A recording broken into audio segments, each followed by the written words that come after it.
Experts explain Africa is splitting in two, and it will look like this. Up close, the process is even more shocking, with a massive crack stretching from Mozambique in the south to the Red Sea in the north. This gap keeps growing every year, tearing apart the land and destroying homes. Now, specialists believe the continent could split much sooner than we expect.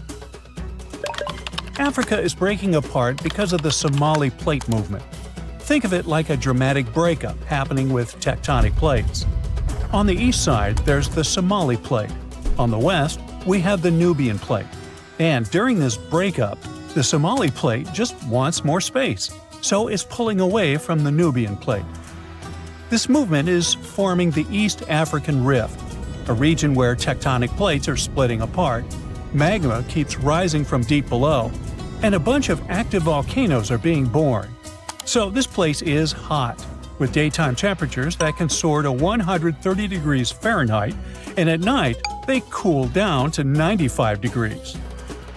Inside this hot zone, we have the Afar Triangle, also known as the Afar Depression, and its geology is fascinating, as the rifting process is causing valleys, faults, and deep cracks to form in this region.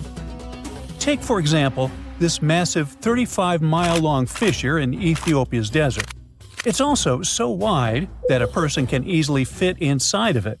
But what's scary is this crack keeps getting bigger, growing about a half an inch every year. The Nubian and Somali plates moving apart could also lead to a new ocean forming in Africa. This type of process isn't something new. About 150 million years ago, when dinosaurs were still around, a similar tectonic shift created the Atlantic Ocean. The continents were once all clustered together, but when a rift formed in what was Pangaea, it started pulling them apart, splitting the east and west hemispheres. So, a similar thing is happening with this gap in Africa. At some point, experts say the waters of the Indian Ocean might flood the East African Rift Valley, eventually creating a sixth ocean. Now, it's a pity you won't be able to swim in its waters during your lifetime, though.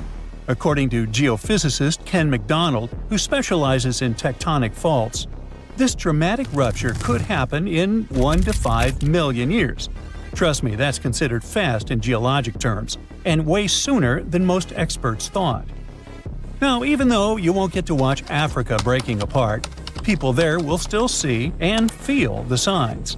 They might experience intense volcanic eruptions and strong earthquakes as this process slowly unfolds.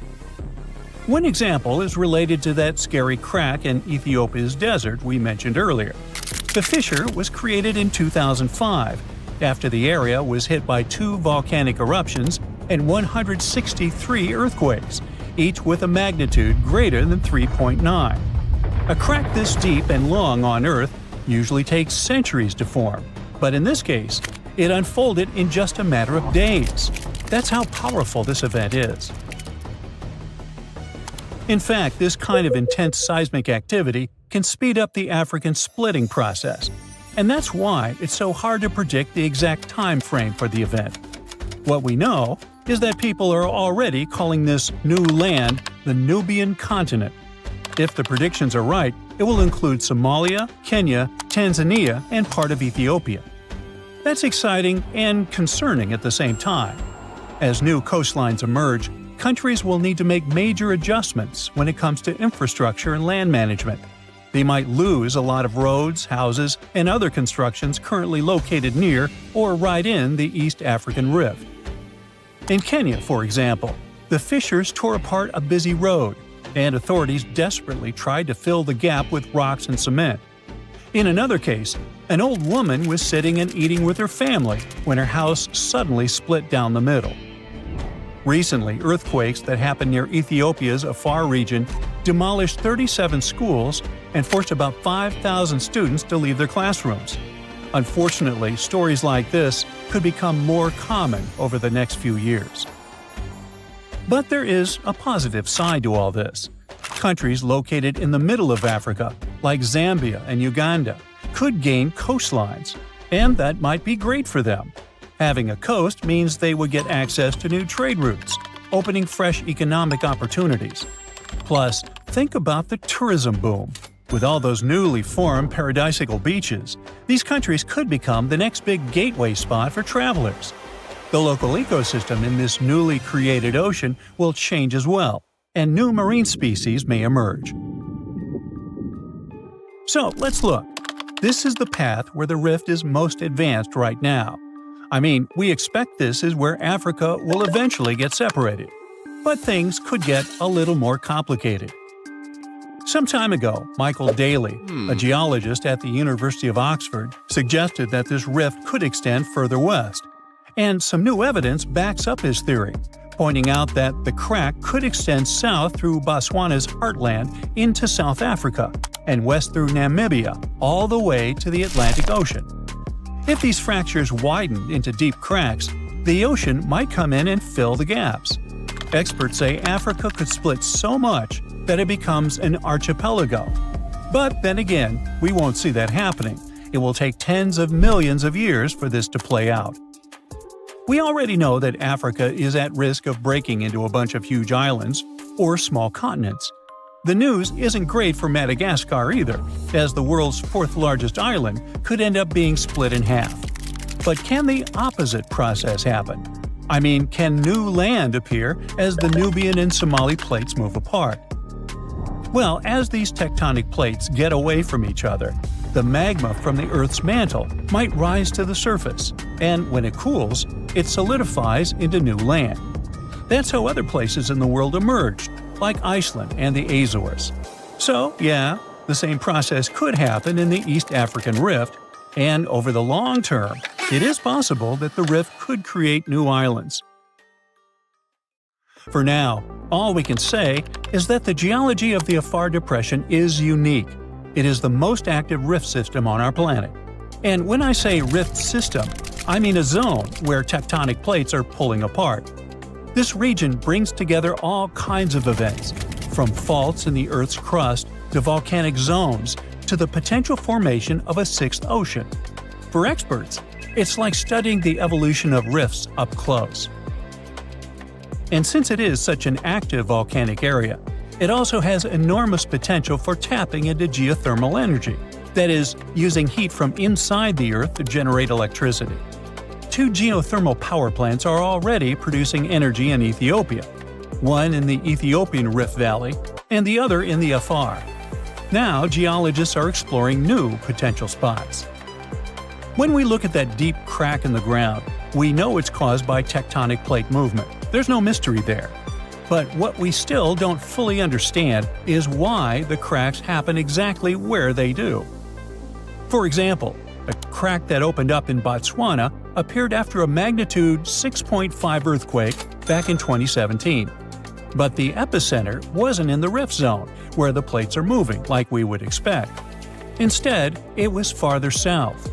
Since it's unusual for a rift to happen without volcanic activity, this fact really challenges our traditional ideas of how continents divide. Figuring out why these cracks appear in specific spots is still a missing piece of the puzzle for experts trying to explain how Africa is splitting. Hopefully, we get some answers before the continent turns into a massive archipelago. Now, history teaches us that the supercontinent existed a long time ago, around 300 to 273 million years back. At that time, all the continents on Earth were buddies and hanging out together. They formed an amazing crew called Pangaea, or Pangaea if you're feeling fancy. The name comes from a Greek word which means all the earth. Pangaea also had a massive water neighbor called Panthalassa. So our entire world was a huge piece of land surrounded by a huge piece of ocean. The megacontinent looked like a giant sea, stretching between the tippy top and bottom of our planet. But as stories go, things change. About 200 million years ago, in the early Jurassic epoch, like dinosaur times, Pangaea decided to throw a breakaway party. Forget about the old ideas of continents just drifting around like big icebergs. It split up into smaller chunks, forming the continents we know today. Oh, and it created the Atlantic and Indian Oceans as a bonus. Pangaea's tale was first told by a German weather expert named Alfred Wegener in 1912.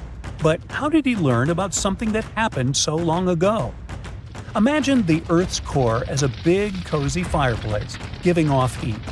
This heat creates special swirling currents in the Earth's outer shell. We can think of it as the Earth's crust, which looks like a big puzzle with many puzzle pieces. The hot currents make these puzzle pieces, called crustal plates, move around. Sometimes they push apart, sometimes they crash into each other, and sometimes they slide past one another. It's like a fantastic dance party that goes on beneath our feet. One day, Wegener looked at the shapes of the continents and thought that, hey, those coastlines of South America and Africa kind of fit together. And they really did. So he imagined that way back, all of the continents hung out together as one big landmass. But he couldn't just go and say that without any proof. So how do we know Pangaea really was a thing? Well, there are some clues that brought us to this amazing discovery. One clue is like when you put a puzzle together and the pieces fit just right. Take a look at the shapes of today's continents. You'll notice that they could fit together almost like a perfect match. Obviously, their shapes changed over time. It happened millions of years ago, and since then, the shores of continents have been washed by waters for years. But even so, we can still see how well they fit together. Another clue comes from checking out fossils. We know that ancient animals left a lot of fossils behind. That's how we learned their history and what species there were. But when scientists compared fossils found on different continents, they found something interesting. These fossils look similar. Surprisingly, they belong to the same groups of animals, even though they were far apart. It's not like these animals could swim across the ocean on their four paws. And it's unlikely that this particular type of animal originated in two places at the same time. And finally, the mountains. Imagine exploring underwater and finding huge mountains in the oceans. These underwater ranges and deep trenches are like scars from when Earth's tectonic plates moved around. They serve as another proof that the continents are part of something bigger. When you look at these things together, you get a pretty clear picture. The Earth's continents were once huddled together in the supercontinent. They've since gone their separate ways, but the memories of their grand adventure are still written in the shapes of coastlines, the rocks they left behind, and many more. But it's obvious to us now. At the time of Wegener's discovery, there were different ideas flying around. Some folks thought that the continents sank down to make the oceans, but Wegener had a different take. He thought that the continents are always on the move. He even came up with a fancy phrase, continental drift, to explain it. Later, he was joined by another scientist named Alexander du Toit. He added a little twist to the story, suggesting there were two original continents, Laurasia in the north and Gondwana in the south. But the real party didn't start until the 1960s, when scientists figured out the secret ingredient in this recipe, plate tectonics. And finally, this theory explained everything Wegener and du Toit talked about. Wegener's theory was proven correct after 50 years. As time passed, we learned more and more about our planet. We found out that the Earth used to have multiple supercontinents. Before Pangaea, there was a megacontinent called Rodinia around 1 billion years ago. And later on, Pannotia joined the scene about 600 million years ago. What's interesting is that the continental drift story is far from over. Our continents are always on the move. Africa is giving Europe a friendly bump, and Australia is playing a game of bumper cars with Southeast Asia. You know what's on the horizon? Another supercontinent. So, how will this next supercontinent come together? Well, there are 4 major possibilities: Novo Pangaea, Pangaea Ultima, Orica, and Amasia. These might sound like superhero names, but they're actually ways the puzzle pieces could fit. Let's look at them all. First, Novo Pangaea. You know how there's the Atlantic Ocean on one side and the Pacific Ocean on the other? Well, if these oceans keep doing what they're doing now, the Atlantic will keep opening up while the Pacific squeezes in. If that happens, the Americas, North and South America, will give each other a big high five. And Antarctica, that icy land way down south, will join the fun too. It'll be drifting northward. Next, Pangaea Ultima. In the future, the Atlantic Ocean might get tired of being so wide. It might decide to slow down and shrink a bit. The Americas and the northward drifting Antarctica will probably crash into Africa and Europe. And just like that, a brand new supercontinent forms. There are these spots where the ocean floor is sliding underneath the land. It's like a secret underwater passage. These spots are called subduction zones. So if these secret tunnels will be spreading all along the east coast of the Americas. The Americas, Europe, and Africa might come together again, and they'd form a supercontinent. This supercontinent would be surrounded by the Pacific Ocean. The next possible supercontinent is Orica. In this scenario, the Pacific and Atlantic Oceans might decide to take a nap and close up. But don't worry, because when one door closes, another opens. In this case, a whole new ocean would pop up to replace them. Imagine a big crack in the ground cutting through Asia, like a zipper opening up. This crack is called the Pan-Asian Rift, and it would become a brand new ocean. With this new ocean comes a new supercontinent, Orica. Australia is currently drifting northwards, like it's trying to find a nice spot at the center of our planet. East Asia and the Americas might join in from both sides. After that, Europe and Africa might link up with the Americas, and boom, Orica. And finally, Amasia. It might form if some of the tectonic plates go north. They can take continents like Africa and Australia along for the ride. They'll be hanging out around the North Pole. All the continents except Antarctica might come together. And even though they might gather around the North Pole, they won't close off the oceans. The Atlantic and Pacific Oceans would still be open for business. How this grand reunion happens depends on the Earth's tectonic movements. So far, we believe that Novo Pangaea is the most likely scenario. It also depends on what exactly happened to Pangaea after it broke apart. And when the new supercontinent appears, what's going to happen with the weather? How will the ocean behave? And what about the animals and plants? These questions all light up our minds. Who knows? Maybe someday our descendants will look at the world map and see this incredible journey come full circle. So keep asking curious questions and stay tuned for the next 100 million years. The floor is lava. Haha, just kidding. But honestly, it's kind of falling apart. You might not feel it yet, but a huge part of North America has already lost 37 miles worth of rock from its foundation. And no, this isn't about earthquakes or giant sinkholes. It's about the continent losing pieces of the very thing that keeps the ground from wobbling around like a bad carnival ride. A team of researchers has just dropped a geological bombshell. Part of North America's ground is thinning out like a very sad, very slow ice cream drip. How do they know?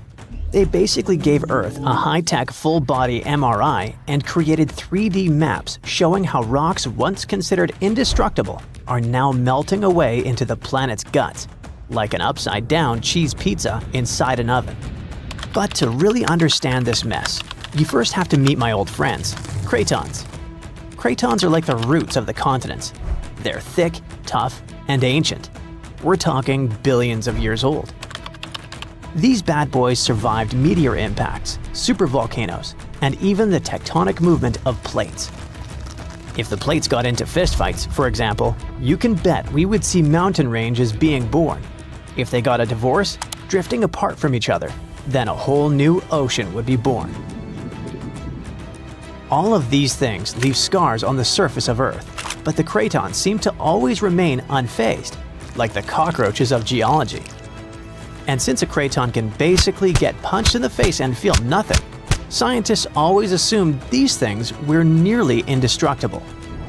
But then, a group of researchers took their fancy machines to the test and realized that, wait, the cratons are falling apart? How? Enter the Farallon Plate, a really ancient tectonic plate that started to slide under North America's major plate over 100 million years ago. This is a pretty normal process, actually. It's called subduction, and it's how Earth recycles rocks and keeps itself from overheating. This subduction thing has been happening for so long that, by now, the Farallon is almost 400 miles away from the craton, sitting pretty chill at the lower mantle, weirdly close to the outer core of our planet. But the Farallon has been causing trouble, like that one roommate who moved out but keeps leaving weird stuff in the fridge. You see, as it sinks, it tugs on the bottom of North America's foundation, stretching it out and causing pieces to fall off into the deep mantle. And if that wasn't enough drama, the sinking Farallon has also leaked water and carbon dioxide into the surrounding rocks, making the craton even softer and easier to shred apart. Thanks, Farallon. Very cool of you. By studying hundreds of earthquakes across thousands of monitoring stations, scientists have confirmed the story. Big chunks of continental material are dripping downward, thinning the craton by as much as 37 miles. That's more missing rocks than can fit into a milk carton. Sounds dramatic, right? But don't worry. This is happening at a snail's pace. It'll take millions of years for anything noticeable to happen. Your great-great-great-great few grandkids from the distant future might still be standing on solid ground. But don't get too comfy. This thing may not be an urgent problem, but there's another type of sinking that's happening faster than you can say, "Help!" Here's the thing.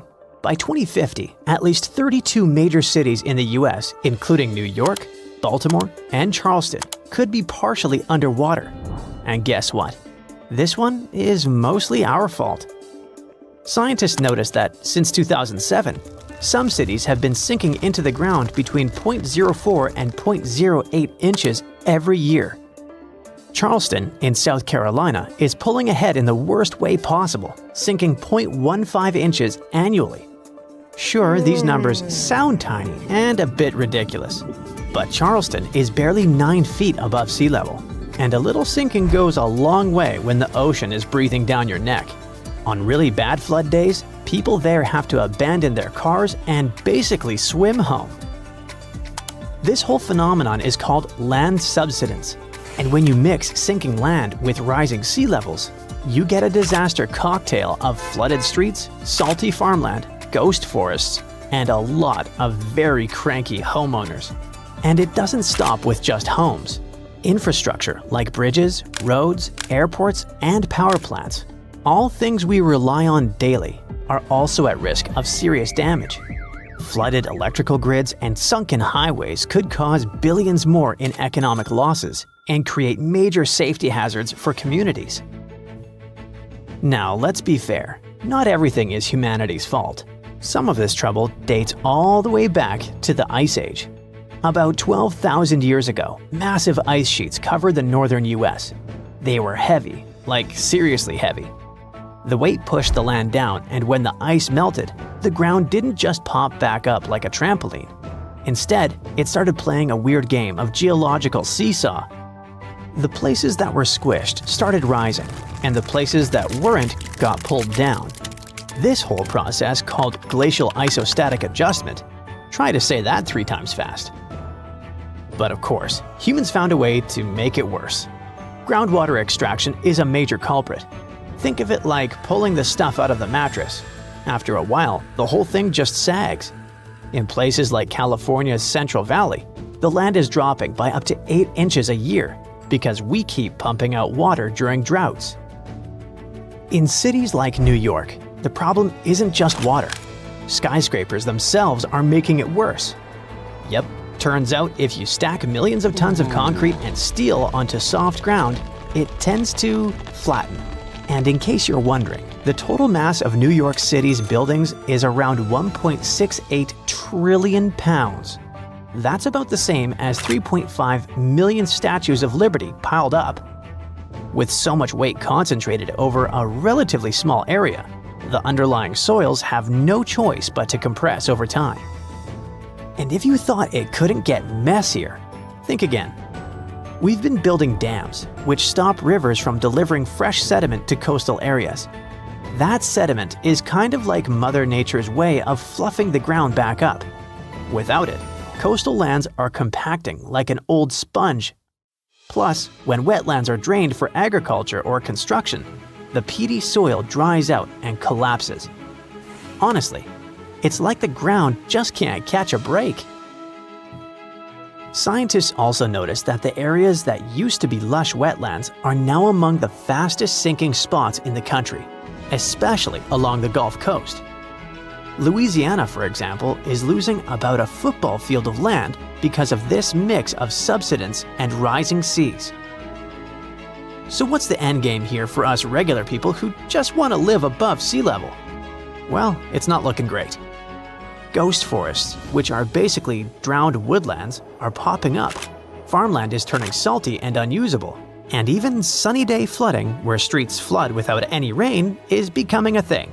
Yikes! Meanwhile, over on the West Coast, California is not exactly winning either.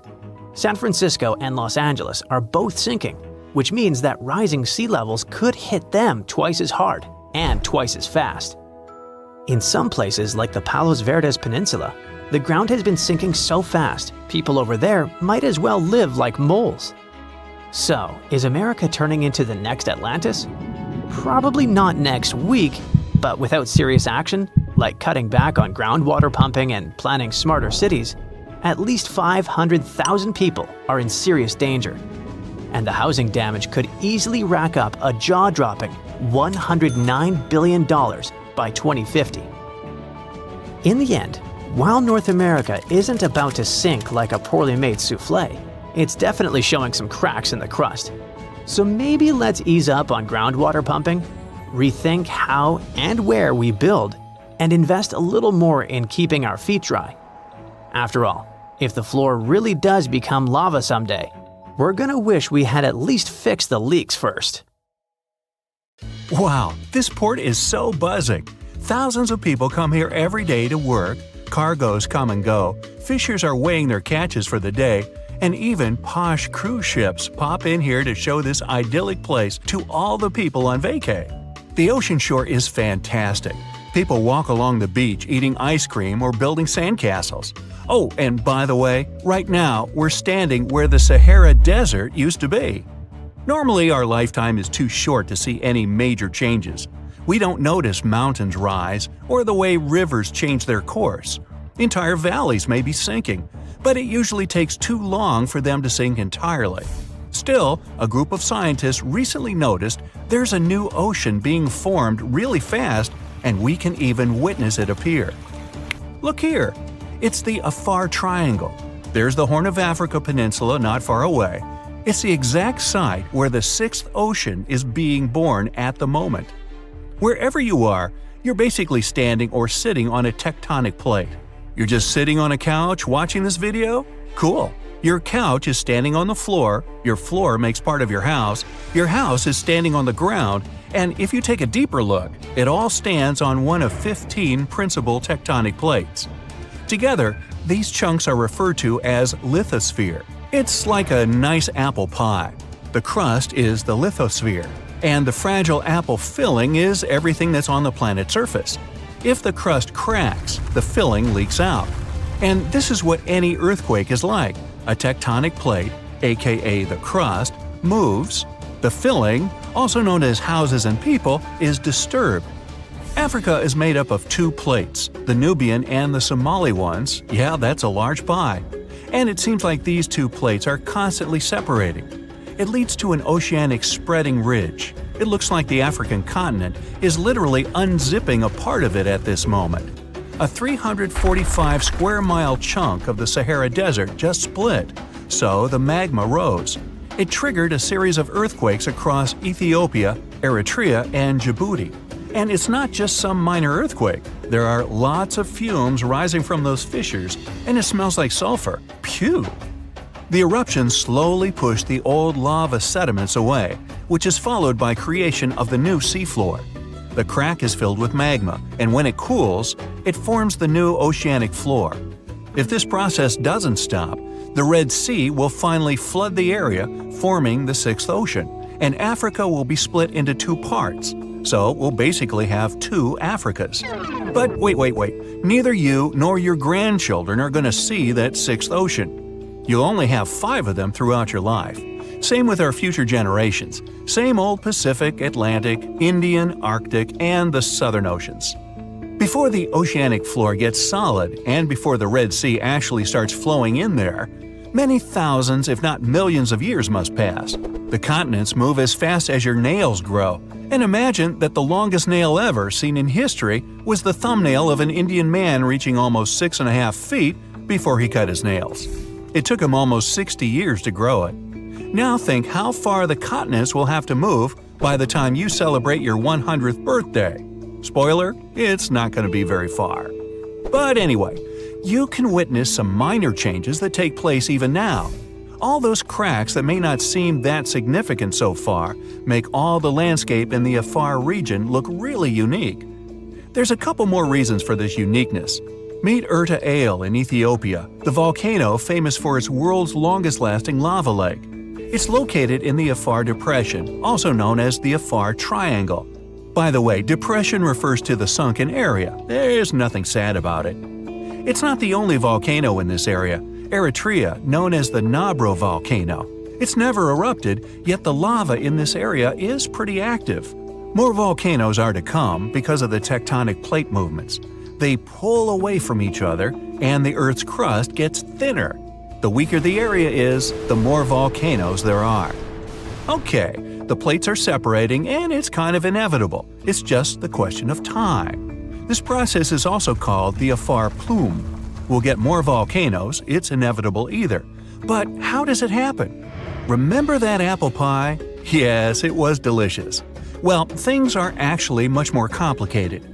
The outer layer we walk on is relatively delicate and is made up of multiple broken pieces. It's like the eggshell or a lattice top on a pie. Let's take a deeper look at all the ingredients of this pie. If you cut a slice, you'll see it's made up of many parts, and there's something called the asthenosphere under the lithosphere. It's part of the Earth's mantle. Yeah, complicated. So the asthenosphere gets heated from within, and it rises, just like the dough when you put it in the oven. Remember those cracks on the surface of a freshly baked loaf of bread? Man, I'm getting hungry. Anyway, this is basically what happens to the Afar Triangle, and those cracks make this area split, creating those famous rifts and valleys that will possibly become so large and will probably get flooded so that the world's sixth ocean will appear there soon. Or not. Nobody's sure about it. Okay, but since the tectonic plates and, which is logical, all the continents are always on the move, we'll probably have more continents in the future. The answer is yes and no. If a part of Africa does split, we'll get one more continent, which is going to be even smaller than Australia. But there's one more possible way of how things will go. Chances are, in the next 250 million years, in the distant 250 million years, there will be no more transatlantic flights. And a walking trip from Japan to Chile will be possible too. Way too long, but possible. It's all happening now, and the first results will be noticeable in some 50 million years from today. I won't be around then. Australia will move towards Southeast Asia, and it's going to fit in just perfectly. And Africa will be pushed to Southern Europe. Still, these transformations will take a really long time. People and continents have something in common. Remember that continents move as fast as our hair and nails grow, just about 1.2 inches a month. Some of them move even 5 times faster though, but even this speed is too slow for 4,500 miles distance between Africa and Europe. One theory tells us the things we've already seen before. Well, you didn't see that with your own eyes. Neither did any of your ancestors who came to America across the Atlantic hundreds of years ago. The fact is, all the continents were once one landmass known as the Pangaea supercontinent. Even though it formed over 300 million years ago and split about 180 million years ago, give or take, it might come back together. So kangaroos can easily migrate from Australia to the UK if they feel like it, but the latter might be accidentally crashed while all the continents merge together. The Americas would collide, Antarctica would drift to them, and it all will merge with the already collided Africa-Eurasia. In this scenario, one large ocean and one large continent will appear, namely novo Pangea. Another possible scenario claims the continents might merge into the uniform landmass or form a circle with a large sea inside and the super Pacific Ocean outside. This continent is referred to as Pangea Ultima. The third theory might be already coming to life. The Pacific and the Atlantic Oceans might just cease to exist, forming the new ocean basin. Eurasia will be split to form a new ocean, and all the continents will migrate to merge into the supercontinent Orica.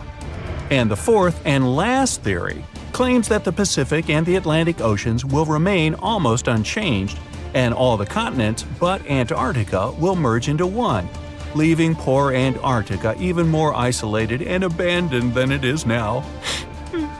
Nah, don't feel bad. Since all the continents keep drifting northwards even now, it's quite probable that almost all of them will meet up somewhere at the North Pole. Now, at first glance, it seems like we're on a giant raft called a continent that's just floating around on some molten lava until it hits another continent. Okay, let's make a quick stop at high school science class. Our home planet is like a cake with different layers of ingredients stacked up on top of each other. The Earth's core, mantle, and crust. Hey, where's the frosting?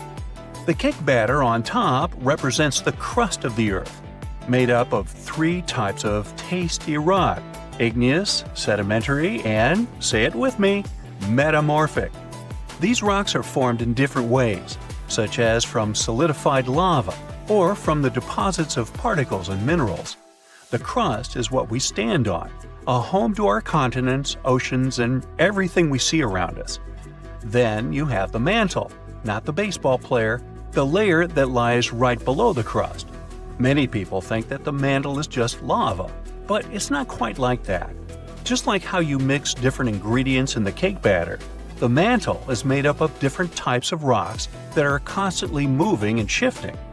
And finally, we get to the sweetest part of the cake, the center, or in the case of Earth, the core. It has two parts, the outer and inner core. The outer core is made of molten rocks and metals that are incredibly hot, even hotter than the surface of the sun. The inner core is solid, even though temperatures there are crazy. It doesn't turn into liquid because the pressure down there is amazingly strong. When you see all this, you can easily think that below us there are endless miles of lava and hot rocks. So, how come tectonic plates move at all? The continents don't float on a sea of molten rock. The oceanic and continental crusts really sit on a mantle.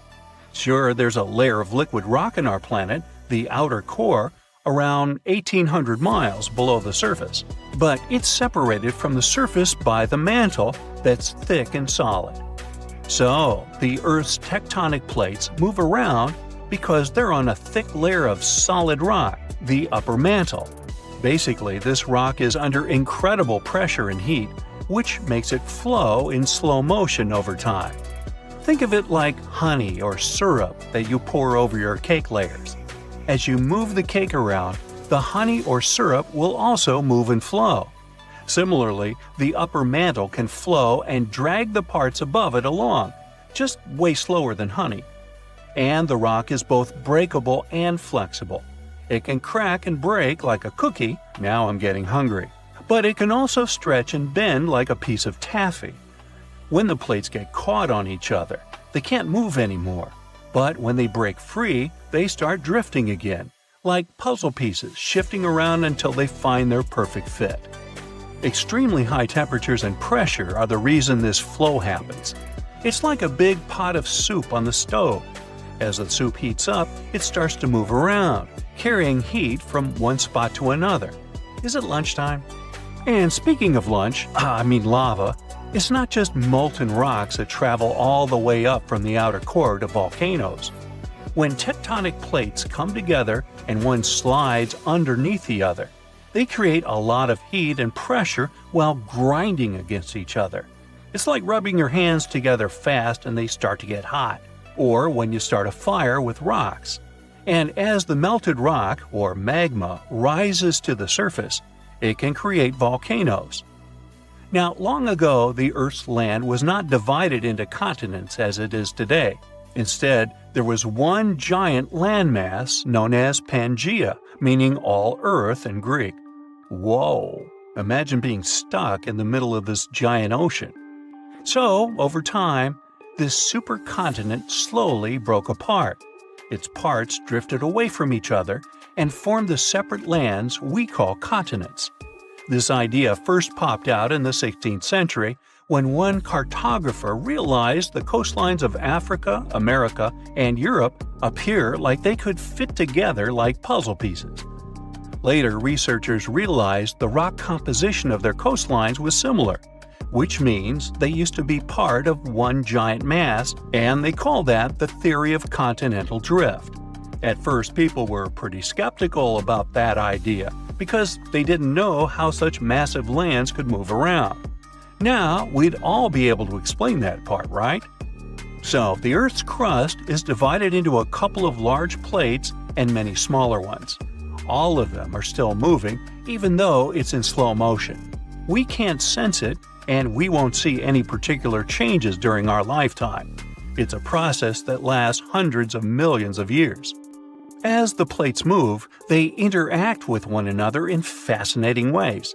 For example, when two plates collide, one may be forced beneath the other, which would help create a subduction zone.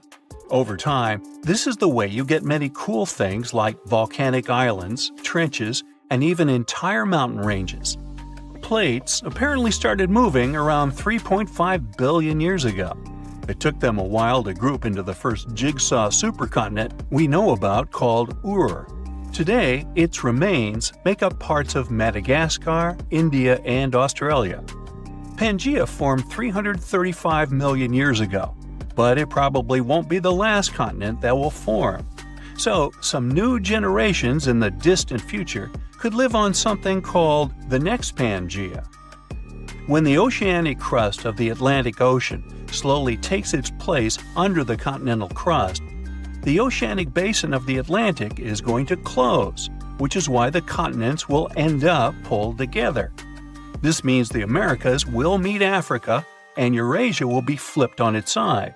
So, people might live on a giant landmass in the shape of a ring, clustered around the inner sea, or at least what's left of it. Or maybe continents will take another direction and make up a different jigsaw puzzle called Amasia. In this scenario, the Americans will drift westward, fuse with Australia, and pivot to around Siberia. And then there's more. Novo-Pangaea is the option where the Americas swing together to embrace Antarctica and Australia, and Africa legs off to the northwest. Basically, all continents here get together to form a giant landmass that stretches from one pole to the other. Ready for one more? Nah, come on. A recent projection called Eureka gives an idea similar to Novo-Pangaea. It's just that all continents here unite to become one gigantic land that clusters around the equator.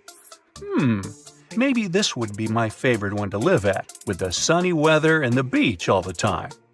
And who knows what kind of magnificent trenches, mountains, islands, and other geological beauties we'd get with this giant supercontinent. Pangaea broke up about 175 million years ago. As the Atlantic and Indian Oceans began to widen towards the east, the Ring of Fire was formed. It's a path that goes along the Pacific Ocean with so many frequent earthquakes and active volcanoes. This way, Eurasia was unable to cross this border and continue moving westward. And now Eurasia could move laterally along the Ring of Fire. The subduction zones kind of act like a barrier that forces the tectonic plates to move in different directions. So Eurasia could eventually collide with the Americas and form something similar to Amasia. It would be cool to sit there, grab the popcorn, and watch it from the side. But this is something that won't happen for the next 50 million years at least. I'm willing to bet I probably won't be here to see it. Different theories talk about different positions where this new supercontinent might end up one day. But it seems it will probably be somewhere in the polar area, centered on what we today recognize as the Arctic Ocean. not my cup of tea. Bring me back the sunny one. Wait, scratch that. Let's go eat. Hey, quick question. How many continents are there? 7? Maybe 5? There's no correct answer. According to different approaches, the range is between 4 to 7. But it might actually be as many as 8. Chances are, a lost continent has recently been found between Greenland and Canada. This new continent discovery could also potentially be the key to how microcontinents form. What does this all mean, and what makes this hidden landmass near Greenland so important? Now, if you're like me, and if you are, then there's 2 of us, when you hear the word continent, you probably think of land like Europe or Africa, places above water where people live. But in science, a continent isn't about being above sea level. It's about what the land is made of. Earth's outer layer, called the crust, comes in 2 main types, continental and oceanic. Continental one is thicker, lighter, and made of different types of rock, like granite. The oceanic crust is thinner, heavier, and made mostly of dark volcanic rock.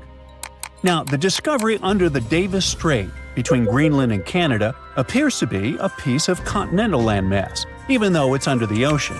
Scientists call it a proto-microcontinent because it began to break off from a larger terrain millions of years ago, but never quite made it.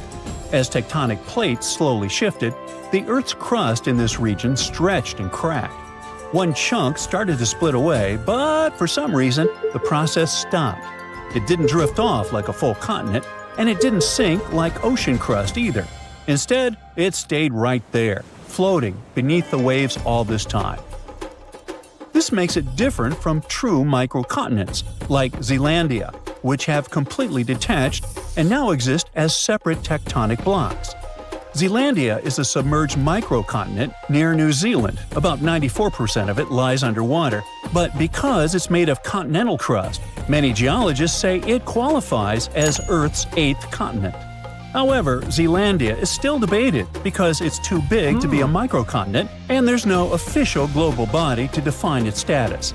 There's no global organization like the UN or some kind of international geology council that can declare, hey, this is a new continent. Unlike Madagascar, which is fully above sea level and widely accepted by geologists as a classic example of a microcontinent, Zealandia is still waiting for a proper label. I know you're probably wondering, isn't Madagascar an island? The simple answer is, it's both. It's the 4th largest island in the world, completely surrounded by water. But it's also geologically considered a microcontinent because it broke off from the supercontinent Gondwana around 88 million years ago and is made of continental crust, not oceanic crust.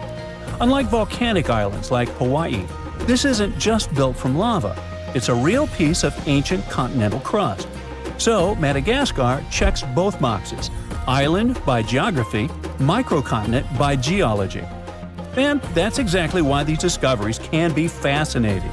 Just like Madagascar stands out above the waves, this newly discovered landmass under the Davis Strait stands out beneath them, thanks to its unusual structure.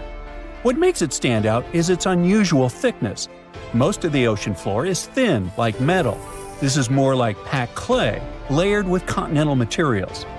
Underneath this cozy comforter, scientists discovered some odd layers of rock, unusual because they're not where they should be. These layers act more like the materials found on continents rather than those typically seen on ocean floors.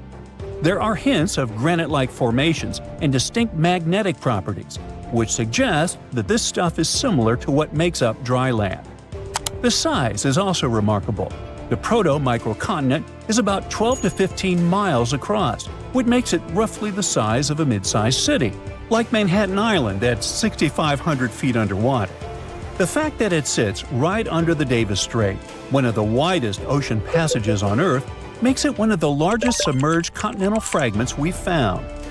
According to researchers, this landmass began to form between 58 and 49 million years ago, when Greenland and Canada were slowly drifting apart. Maybe they just weren't getting along. Hey, it happens. As they pulled apart, the crust under the Davis Strait stretched, and one of the main fault lines shifted. But the breakup didn't finish. Around 48 million years ago, the rifting stalled and Greenland's motion away from Canada slowed dramatically when it later bumped into Ellesmere Island. It's like a car swerving off and then back onto the freeway, a turn that was never completed. That's basically what happened. A chunk of land got stuck between the motion. It didn't float off into the ocean like a new continent, and it didn't get pulled down into the earth either. It just stayed where it was, stranded beneath the water. But that's not all. This chunk has its own fault system, and scientists say it actually looks like a miniature version of the San Andreas Fault in California. Now, a fault is basically a crack in the Earth's crust where sections of rock slide past each other. Think of it as a place where the Earth's surface split and tried to slide sideways. In California, this movement still happens today and can cause earthquakes. But under the Davis Strait, it's a different story.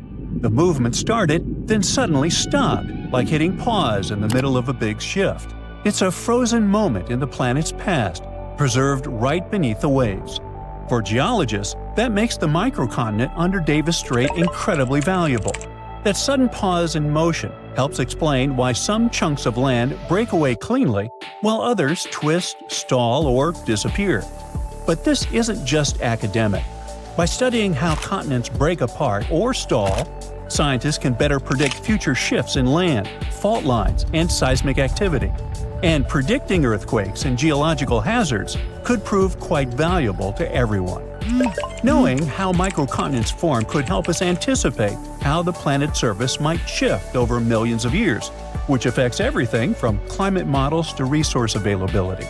But even just the technological advancement needed for such discoveries is greatly beneficial. The same tools used to map this hidden land are used for oil exploration, laying undersea cables, climate monitoring, and even search and rescue missions. Speaking of technology, for a long time, this hidden landmass near Greenland remained invisible. Just 10 or 15 years ago, the ocean floor under the Davis Strait was basically a mystery. It's deep, almost frozen, obviously not the easiest place to explore. But today, thanks to modern tools, a new continent discovery could be just a matter of time. Scientists can finally see and hear what's going on under all that water. First, they use seismic reflection imaging. That's a method where ships send sound waves down to the ocean floor and record how they bounce back. Various layers of rock reflect sounds in different ways, which helps build a picture of what's hidden underneath. It's kind of like how bats use echoes to see in the dark. Satellites also play a role in collecting gravity data. This may sound strange, but different types of rocks have slightly different weights. Heavier rocks create stronger gravitational pull, and satellites can measure those tiny differences. Another tool commonly used for these explorations is underwater sensors, which sit quietly on the seafloor and listen for natural vibrations, like mini earthquakes or shifts in rock. These vibrations help scientists figure out what the crust is made of and how thick it is. They're basically ears on the ocean floor. They also most likely used AUVs, or autonomous underwater vehicles, basically robot submarines that can scan the seafloor in high resolution even under thick ice. In any case, scientists are very excited because this new continent discovery is more than just a geological surprise. It's what they call a natural laboratory. The study of the microcontinent Davis Strait offers a rare opportunity to understand how microcontinents form, evolve, and sometimes fail to fully separate. It also reminds us that Earth's crust isn't as neatly divided as we once thought. Beneath the ocean, there may be other hidden landmasses near Greenland or elsewhere, almost continents, just waiting to be found. This lost continent of Canada may not have made it as a fully fledged landmass, but its discovery is already reshaping how we view plate tectonics. And thanks to advances in technology, places we once ignored are now offering up secrets about the planet's deep past, and maybe even its future. There's an old volcano in Bolivia called Uturuncu. It hasn't erupted in about 250,000 years, so you may think that's the end of its story. But recently, it has started to act a little strangely. At the moment, it resembles a zombie that's waking up from a long nap. Uh-oh, is that kind of apocalypse nearing? Uturuncu is a huge mountain in the Andes that's almost 20,000 feet tall. It's called a stratovolcano, which means it's big, steep, and cone-shaped. These kinds of volcanoes are made from layers of lava, ash, and rocks. They can have terrifying, powerful, explosive eruptions because their lava is thick and traps gas inside. Think of it like a shaken-up soda that's ready to burst. Famous ones like Mount Vesuvius are just like Uturuncu. And do you remember about the tragic fate of Pompeii, completely destroyed during the eruption of Mount Vesuvius? Does something similar await Bolivia? Even though Uturuncu has been quiet for a long time, scientists have noticed that it's been letting out gas, rumbling with small earthquakes, and even making the ground around it bulge, kind of like it's stretching. So, people started wondering if it was getting ready to erupt again.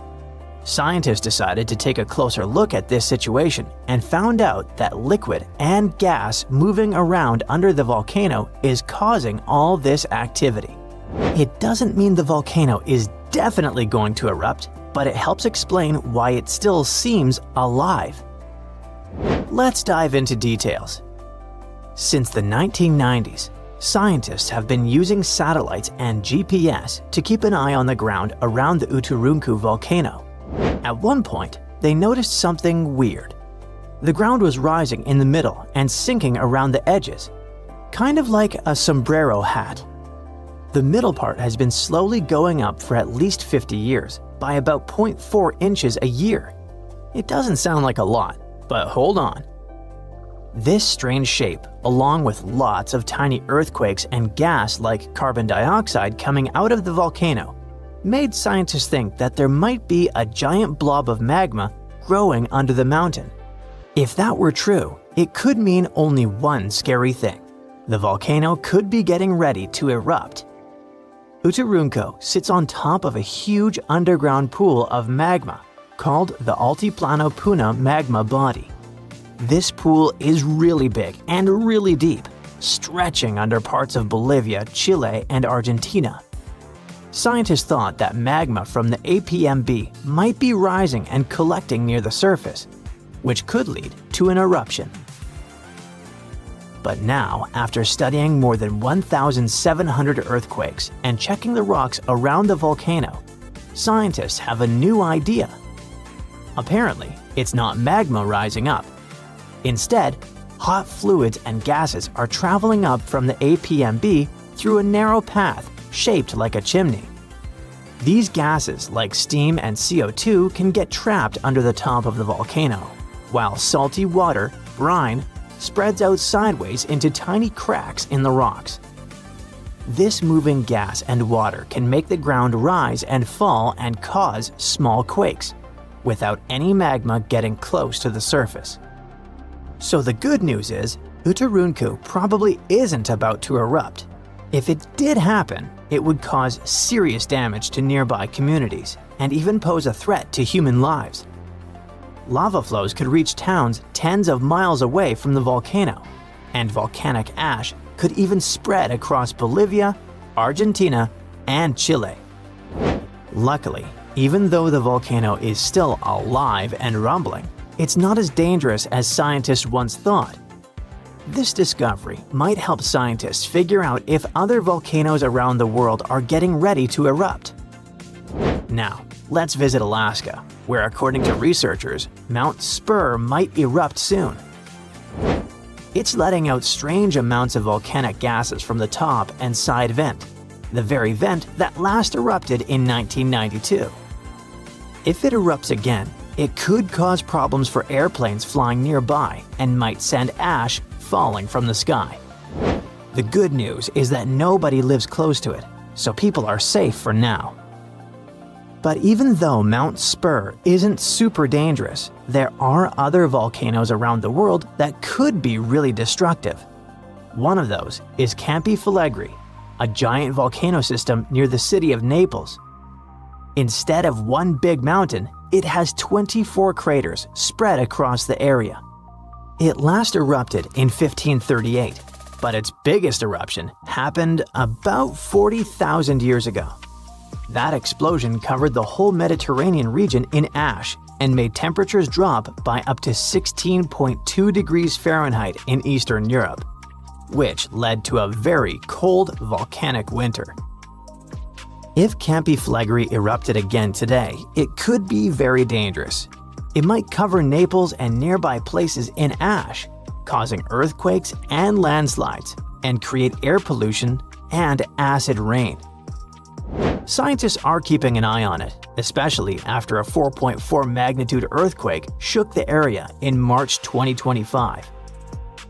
But the good news is there's no sign that magma is rising to the surface right now, which means an eruption isn't expected soon. Still, since Italy has a lot of volcanic activity, experts continue to watch it carefully. Mount Vesuvius is also in Italy and is one of the most famous volcanoes in the world. It's known for its huge eruption in 79 CE that buried the Roman cities of Pompeii and Herculaneum. The last time the volcano erupted was in 1944. Today, Vesuvius is even more dangerous because over 3 million people live near it. Around 700,000 people are living illegally right on its slopes, which puts them even more at risk.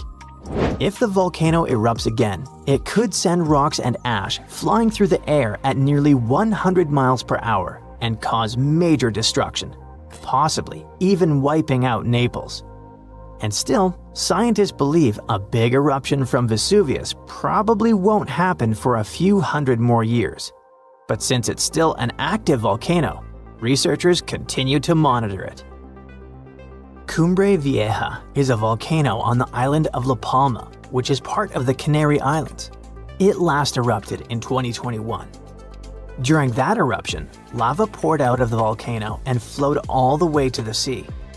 It destroyed over 3,000 homes, but luckily, thousands of people were safely evacuated, so it wasn't as bad as it could have been. In the past, scientists were worried that a huge eruption could cause the entire western side of the volcano to break off and crash into the ocean. This could create a mega tsunami, sending massive waves hundreds of feet high across the Atlantic Ocean. But more recent studies have shown that this is very unlikely to happen. Mount St. Helens is a volcano in Washington State in the United States. It had a massive eruption in May 1980 that ended the lives of 57 people. That eruption also caused the biggest landslide ever recorded. Hot, pressurized magma exploded from the volcano, shooting ash 15 miles into the sky. Ash covered a huge area, and around 230 square miles of land was destroyed. Mount St. Helens is still active and is expected to erupt again someday, possibly even in our lifetimes. But experts say it's not likely to have another huge sideways blast like the one in 1980, thanks to a deep crater that is now formed at the top. It will change the way the volcano might erupt. Popocatépetl is a big, active volcano in Mexico.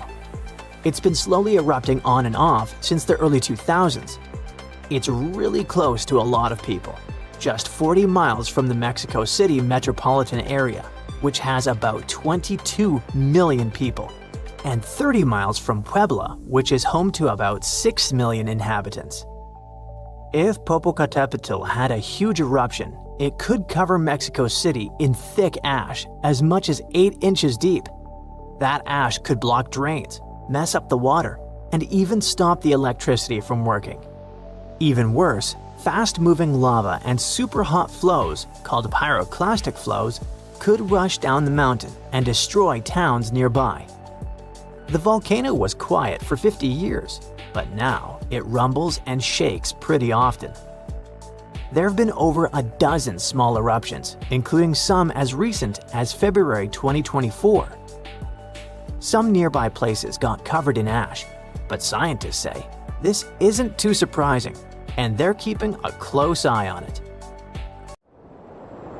So, you might have heard that Yellowstone National Park is sitting on top of a giant supervolcano. That's the reason why the area can boast powerful geysers and hot springs. But it also means that underneath Yellowstone, there is an enormous magma chamber. In 2015, researchers from the University of Utah found out that this chamber was much bigger than everyone had previously thought. They even found one more reservoir with magma under the top one. Apparently, the more spacious the chambers are, the more magma they contain. Together, the two reservoirs store a glob of magma that could easily fill the Grand Canyon not once, but 11 times. But you know the most worrying thing about the magma chambers? They tend to push against the ground above them. As a result, the land in Yellowstone rises about 1 to 2 inches a year. On top of that, Yellowstone has the status of an active volcano, and its volcanic explosivity index, yes, there is one, is 8 out of 8. Such a high number means that if this volcano erupted, it would be an apocalyptic event. To put it into perspective, the eruption of Pinatubo in the Philippines in 1991, which is considered the most powerful in living memory, was given a mere 6 on the volcanic explosivity index. Ha, loser. Now, let's figure out if there's anything to worry about. In March 2023, the University of Utah seismograph stations recorded 354 earthquakes in the entire region of Yellowstone National Park. Sounds like a lot. But keep in mind that the most impressive event of the month was a mini earthquake of magnitude 3.7. It was part of a swarm of 106 earthquakes that began on March 29th and continued until the end of the month. Yep, earthquakes apparently also come in swarms, so be aware. Experts say that Yellowstone's seismic activity is, well, kind of more active than usual, but it's really nothing serious. A geophysicist working at Yellowstone Volcano Observatory called Michael Pollan claims that the volcano won't erupt anytime soon. For this to happen, there must be enough magma ready to erupt beneath the surface. Whew. There should also be enough pressure to cause this magma to rise. But neither of these conditions exist today. According to the expert, Yellowstone is stable now. At the same time, Pollan and his team are keeping track of all kinds of underground activity, looking for warning signs of possible eruptions. Some of them can be the frequency of earthquakes and ground deformation. Thousands of mini earthquakes, coupled with extreme changes in the surface of the ground in that area, can be alarming. The team also monitors the temperature of the park's thermal features. That's another noteworthy sign of a potential disaster: park-wide changes in geyser activity, as well as gas and thermal emissions. So, despite the media claims that Yellowstone is due to erupt soon because the last eruption happened 70,000 years ago, that's not how volcanoes work. Experts say that it's one of the most popular misconceptions about volcanoes. They don't follow timelines. If a supereruption did happen, though, the most worrying thing for us would not be the lava flows, and not an earthquake that would most likely accompany the natural disaster. No, the worst consequence of such a supereruption would be ash and ashfall. Let's have a look at what it was like when the Yellowstone volcano erupted many years ago. There have been at least 3 supereruptions in the history of the volcano. The most powerful of them was 2,500 times more devastating than the terrifying eruption of Mount St. Helens in Washington state in 1980. As for the most recent supereruption, it was dubbed the Lava Creek eruption. It formed the Yellowstone caldera after spewing out an insane amount of dust, volcanic ash, and rock into the air. Recently, scientists have also learned about 2 other previously unknown supereruptions that happened around 9 and 8.7 million years ago. The younger of the 2 is now considered to be the largest recorded event of the whole Snake River Yellowstone volcanic province. Anyway, let's have a look at what was going on all those millions of years ago. Because I wasn't around then, so we're all assuming this stuff based on evidence. The first signs of the disaster appeared long before the catastrophe broke out. For thousands of years, the heat had been welling up from within the planet's insides. It'd been melting rock beneath the planet's crust and leaving behind huge chambers. They were filled with a pressurized mixture of semi-solid rock, magma, water vapor, and different gases, including carbon dioxide. All this scorching underground soup was expanding since more and more magma arrived with time. The land over the volcanic system was rising upward almost unnoticeably. A year before the supereruption, Yellowstone gave a warning, a burp maybe, but that long ago there was no one who could interpret these signals. Plus, those alarming processes were mostly going on underground. For example, decompression releases gas bubbles. While bursting, such bubbles can often power particular kinds of eruptions. Months before the eruption, small-scale earthquakes became more frequent and more intense. The ground in many spots all over the supervolcano got hotter than it used to be. Surface lakes and groundwater also became warmer. If people had been around at that time, they would have noticed unusual steam fogging in that area. Not long before the eruption started, the growing pressure pushed the ground over the magma chamber up. This created a dome-shaped uplift. Narrow cracks started to open along the edges of this dome. Imagine opening a bottle of soda after you've shaken it. Something like that was happening near the volcano. Think Mentos and Diet Coke. The pressure was released through the fractures when gases were bursting out from under the surface. So right before the disaster, the ground around the Yellowstone volcano lifted. Geothermal pools and geysers heated up to boiling temperatures and got more acidic than usual. The magma started to rise toward the surface. At one point, the rock roof of the magma chamber couldn't resist anymore and the eruption kicked off. Small but constant tremors began to move the ground days before the catastrophe. But the real shaking didn't start until several minutes before the eruption. With a deafening roar, a massive column of lava and ash hurled up into the air. Within several minutes, a pyroclastic flow rushed across the area at a hurricane-force speed. Such a flow is a liquid mixture of half-solid lava pieces, volcanic ash, and hot, expanding gases. It looked like an extremely hot, toxic snow avalanche. With a temperature of about 1,300 degrees, it was burning everything in its path. The volcano kept pumping ash for days on end. For all living creatures, ash fallout was one of the most dangerous consequences of the eruption. Volcanic ash turns into glassy cement within seconds of being inhaled. Most animals didn't have a chance to survive. Even thick trees started to collapse under the weight of this dense substance. It only took a couple of days until a thick layer of ash covered huge territories. After the ash got into the stratosphere, the temperatures all over the world started to drop. The eruption was rich in sulfur, which is an effective sunblocker.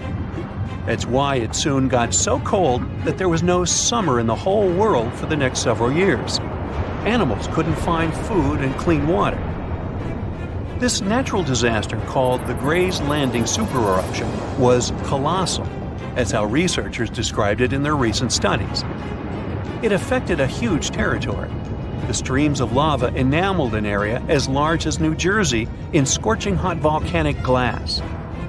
It instantly sterilized the land surface, wiping out all the plant life that had been thriving there before. Now, if such an eruption were to happen these days, it would cover Colorado, Utah, and Wyoming with almost 3 feet of toxic volcanic ash. Many regions would be plunged into darkness. Even the coast, where most Americans live, would experience problems with the spread of the ash cloud. It would destroy crops and contaminate pastures, ruin power lines and electrical transformers. Well, so I'm sure you'll agree with me, it's a good thing that such a disaster isn't expected to occur anytime soon. Hey, we got enough other stuff on our plate. When we think of active volcanoes, one region comes to mind: the Ring of Fire in the Pacific Ocean. 3/4 of Earth's volcanoes sit within this belt. Compare the area to Australia, which doesn't have any volcanic activity. The old continent of Europe is also calm. Or at least, we like to think so. Can you guess what the most active volcano in Europe is? If you thought of Mount Etna on the island of Sicily in Italy, you were right. The volcano has erupted about 200 times and has been far from sleeping in recent decades. The last time this happened was in August 2023. The highest mountain in the Mediterranean is 500 million years old. But in Iceland, there is a much younger volcano. It sprang into action on the 10th of July 2023. In the afternoon, 3 fissures appeared in the ground on a peninsula in the southwest of the island. This was at a base of a small mountain peak. Its name means Little Ram in the local language. The volcano spewed molten lava high into the air. There were also gas plumes in the area. But the scientific community wasn't surprised by the event. They already knew about the volcanic area that stretches between the cities of Reykjavik and Keflavik. Its name is hard to pronounce. Hey, I want to buy a vowel. It had already erupted during the previous 2 summers. This activity came after 8 centuries of dormancy. In the days leading up to the latest eruption, seismologists, the scientists who study earthquakes, recorded over 12,000 tremors. When the ground opened up in July, the fissures were over 1.5 miles long. The following morning, 2 of them closed. All the lava was now coming out of the last fissure. It grew into an elongated cone, the simplest shape of volcano we are all familiar with. The lava soon filled a large crater. It grew almost 100 feet tall during the first week, and it is still growing. On the night when the eruption started, lava spread out in all directions. Its cinders set ablaze the dry moss in the vicinity. Local authorities closed off the surrounding area. There were toxic gases from the volcanoes and smoke from the burning moss. Firefighters flocked to the area. After a week, they proclaimed the area safe. Visitors soon came to witness the birth of Europe's youngest volcano. This form of tourism is quite developed in Iceland. People come from all over the world to watch active volcanoes. The land of fire and ice is home to more than 130 volcanoes. Some 30 of them are active. Now, I know what you're thinking right now. Is volcano tourism safe? In Iceland, it is. The country's authorities research and constantly monitor all of the hotspots. The island is dotted with several dozen seismic stations. These help researchers accurately predict future eruptions, and emergency services are accustomed to these sorts of events. They can quickly cordon off danger zones. This is what happened in 2010. A volcano in the south of the island, the name of which everyone struggled to pronounce, erupted. It spewed out a plume of steam and ash that was 7 miles high. This wasn't a fun time to be an air traveler. Winds carried the enormous plume southeast toward northern Europe. Many countries closed their airspace for several days for safety reasons. The volcano erupted in March, but the Earth was shaking from January the same year, so seismologists knew that an eruption was approaching. When it comes to the continent's youngest volcano, the tourist infrastructure is already there. Visitors can leave their cars at a designated parking lot. Then they go on a 5-hour-long trek. This leads to a viewing deck. Tourists are so close to the epicenter that they can feel the heat haze from the crater. The sight is the most impressive at nighttime. Safety is never a concern. Scientists regularly chart out hazard maps that outline the borders of lava fields. This way, visitors who stick by the rules are never in harm's way. More than a week after the eruption started, a section of the crater collapsed. Lava flowed downhill west of the volcano. This majestic smoldering hot river is slow-moving lava. Scientists categorize it as an AA type. The term is Hawaiian. It describes basaltic lava that has a rough and brittle surface. The flow is composed of broken lava blocks that are called clinkers. They fall off as the substance flows. This reveals red-hot areas.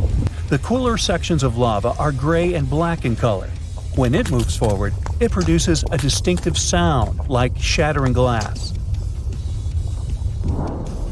Nearly a month after the eruption of the new volcano, we got aerial footage of an interesting phenomenon. A tornado formed directly over the lava flow. This occurs due to the high temperatures in the area. When the conditions are right, a column of heated air can easily turn into a mini tornado. Scientists observed a similar event happen during the 2018 eruption of Mount Kilauea in Hawaii. The lava fields of Europe's second-largest island tell the story of the creation of Iceland. It sits above the place where the North American and Eurasian plates meet each other. Tectonic plates are huge, rocky chunks of Earth's most outer layer. There are roughly 20 of them.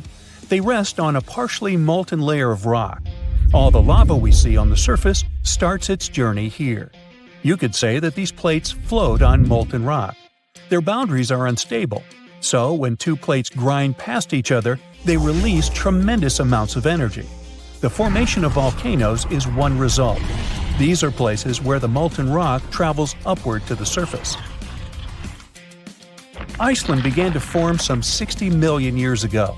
The tectonic plates under the ocean drifted apart. Enough lava piled up on the surface to create solid ground. This ancient rock is under the waves today. As new lava reaches the surface and cools down, it pushes the old rock away from the center of the island.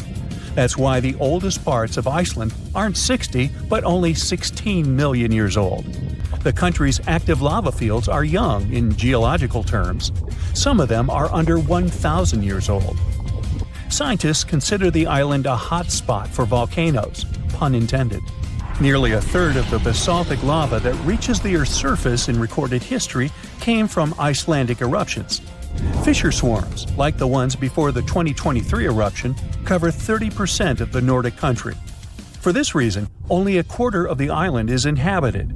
Norse Vikings were the first people to settle in Iceland at the beginning of the 10th century. Nature threw them a loud welcoming party. Just a few years after their arrival, they witnessed one of the greatest volcanic eruptions in history. Vikings came from a region without volcanoes, so they had no clue as to what was going on. Today, Icelanders are used to such events. This is good because their homeland is entering a new era of volcanic activity. Volcanologists suspect that recent events are an introduction to decades of more frequent eruptions. The peninsula that is home to Earth's youngest volcano is just 17 miles southwest of Iceland's capital city. It's been dormant for a long time. Present-day eruptions there are a reminder that the natural processes that created Iceland are still ongoing. Recently, scientists discovered that there's a historical link between volcanic eruptions in the north of Europe and glaciers. Our planet went through at least 5 major ice ages. These were exceptionally lengthy periods when the average temperature on Earth dropped. The result was the expansion of ice sheets across northern Europe and North America. The last ice age ended some 10,000 years ago.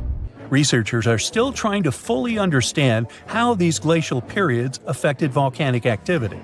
They suspect that the sheer weight of all that ice disrupts the flow of magma underground.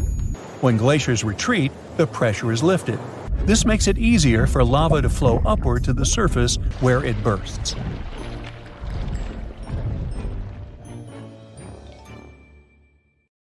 Consider South America and Africa. Don't they kind of look like they fit together, like puzzle pieces? Well, they actually did. But about 130 million years ago, South America was like, bye, and slowly started drifting away. These days, it's around 1,800 miles from Africa, and it's still on the move. Every year, the continent shifts a little more toward the Pacific Ocean. So, how's that even happening? Tectonic plates are constantly moving. That's what makes the Earth's surface shift over time, going from this to what we see today. But those movements happen so slowly that you and I can't see them go. So, no, Brazilians or Chileans aren't out there feeling their continent inching westward. But the numbers don't lie. South America is moving, and apparently all it wants is to get as far away as possible from this massive underwater mountain range called the Mid-Atlantic Ridge. But what exactly is pushing the land toward the Pacific Ocean? It is the heat inside our planet. Way, way down beneath the ocean, there are cracks in the Earth's crust, and magma, super hot melted rock, rises up through those cracks. When that happens, the magma cools and hardens into solid rock. Over time, this process might build underwater mountains, like the Mid-Atlantic Ridge. And as more new crust forms, it begins to push the older crust out of the way. In the process, tectonic plates and the continents riding on top of them get pushed along. Now, on the other side of South America, over by the Pacific, there is the Nazca Plate. It's heavier and it's moving eastward. Since it is denser, it is sliding underneath the South American Plate. This entire process is called subduction, and it's happening at a rate of about 3 inches per year. By the way, the collision between these two plates is what's behind all those breathtaking volcanoes scattered throughout the Andes, and it's also making the continent move. So, if everything goes according to plan, projections show that South America will end up more centered in the Pacific Ocean in the future. But some models suggest something way crazier. Before we get into that, though, we need to clear something up. Why on earth isn't Africa following in South America's footsteps? I mean, shouldn't it be drifting west too? Well, not quite. Africa is doing its own thing because it sits on the African Plate. So the Mid-Atlantic Ridge is located between those two continents, and just like it pushes the South American Plate, it also pushes the African Plate, but in the opposite direction. It's like this ridge is trying to split up two ex-besties, you know? But there's more. Africa is also being influenced by the East African Rift. That's one of those massive cracks we talked about earlier, but it's happening on land, which makes it extra dramatic. This is what's causing the continent to slowly split apart. It's a long story, but let's just say the rift is pulling Africa in more directions than South America ever had to deal with. Okay, now it is finally time to talk about that crazier thing that might happen to South America and everything around it in the future. Theory number 1. It could break away from North America. I know, super dramatic, but don't panic. We're talking hundreds of millions of years from now, and I won't be around. You see, both continents are moving in the same general direction, but at different speeds. The North American Plate is cruising along at about 1 inch per year, while South America is moving a bit faster. So even though they're heading the same way, they are not keeping pace. Over time, as the Atlantic Ocean continues to widen and the Pacific keeps shrinking, all this tectonic movement could eventually pull the Americas apart. Theory number 2.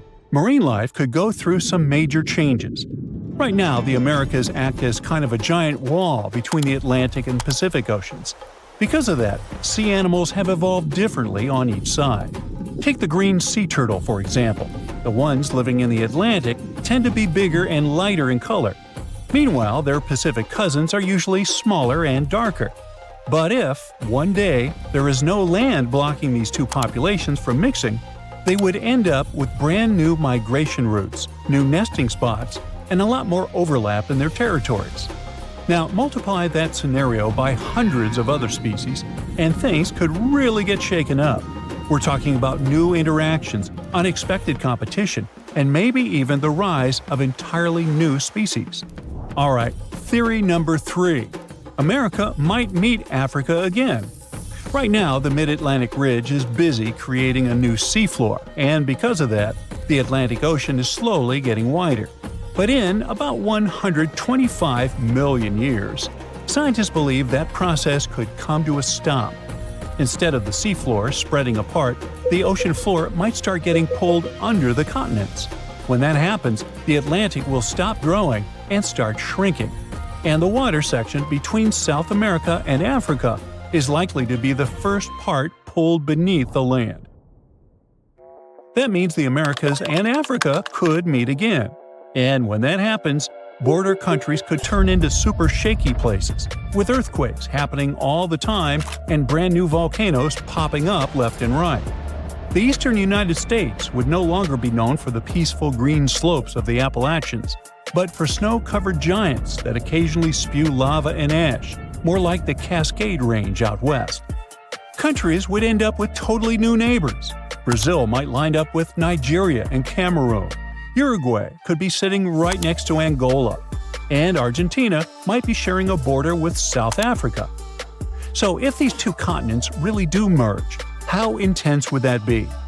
Well, for starters, this new supercontinent would instantly become the biggest one on Earth, about 1.5 times the size of Asia. And chances are, a brand new mountain range would form right where the continents meet, creating a natural border between nations. Being part of the same massive continent could make a lot of things way easier. For one, tourism could totally take off.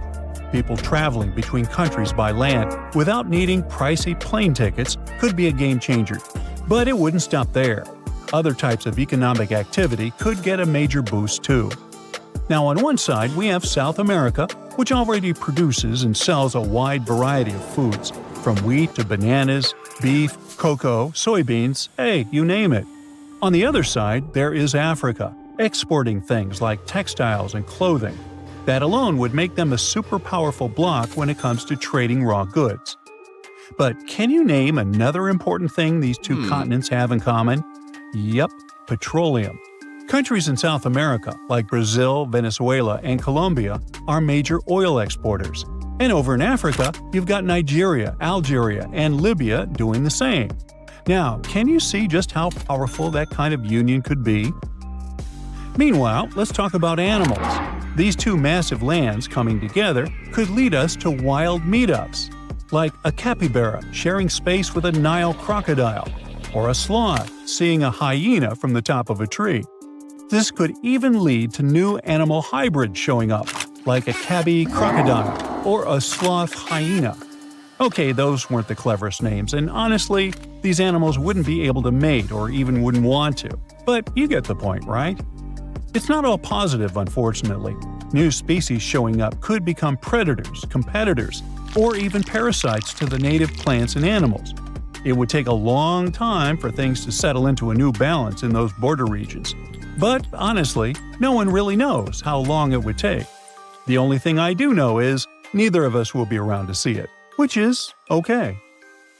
So look at this narrow passage between the north of Morocco and the southern part of the Spanish region. It's called the Strait of Gibraltar.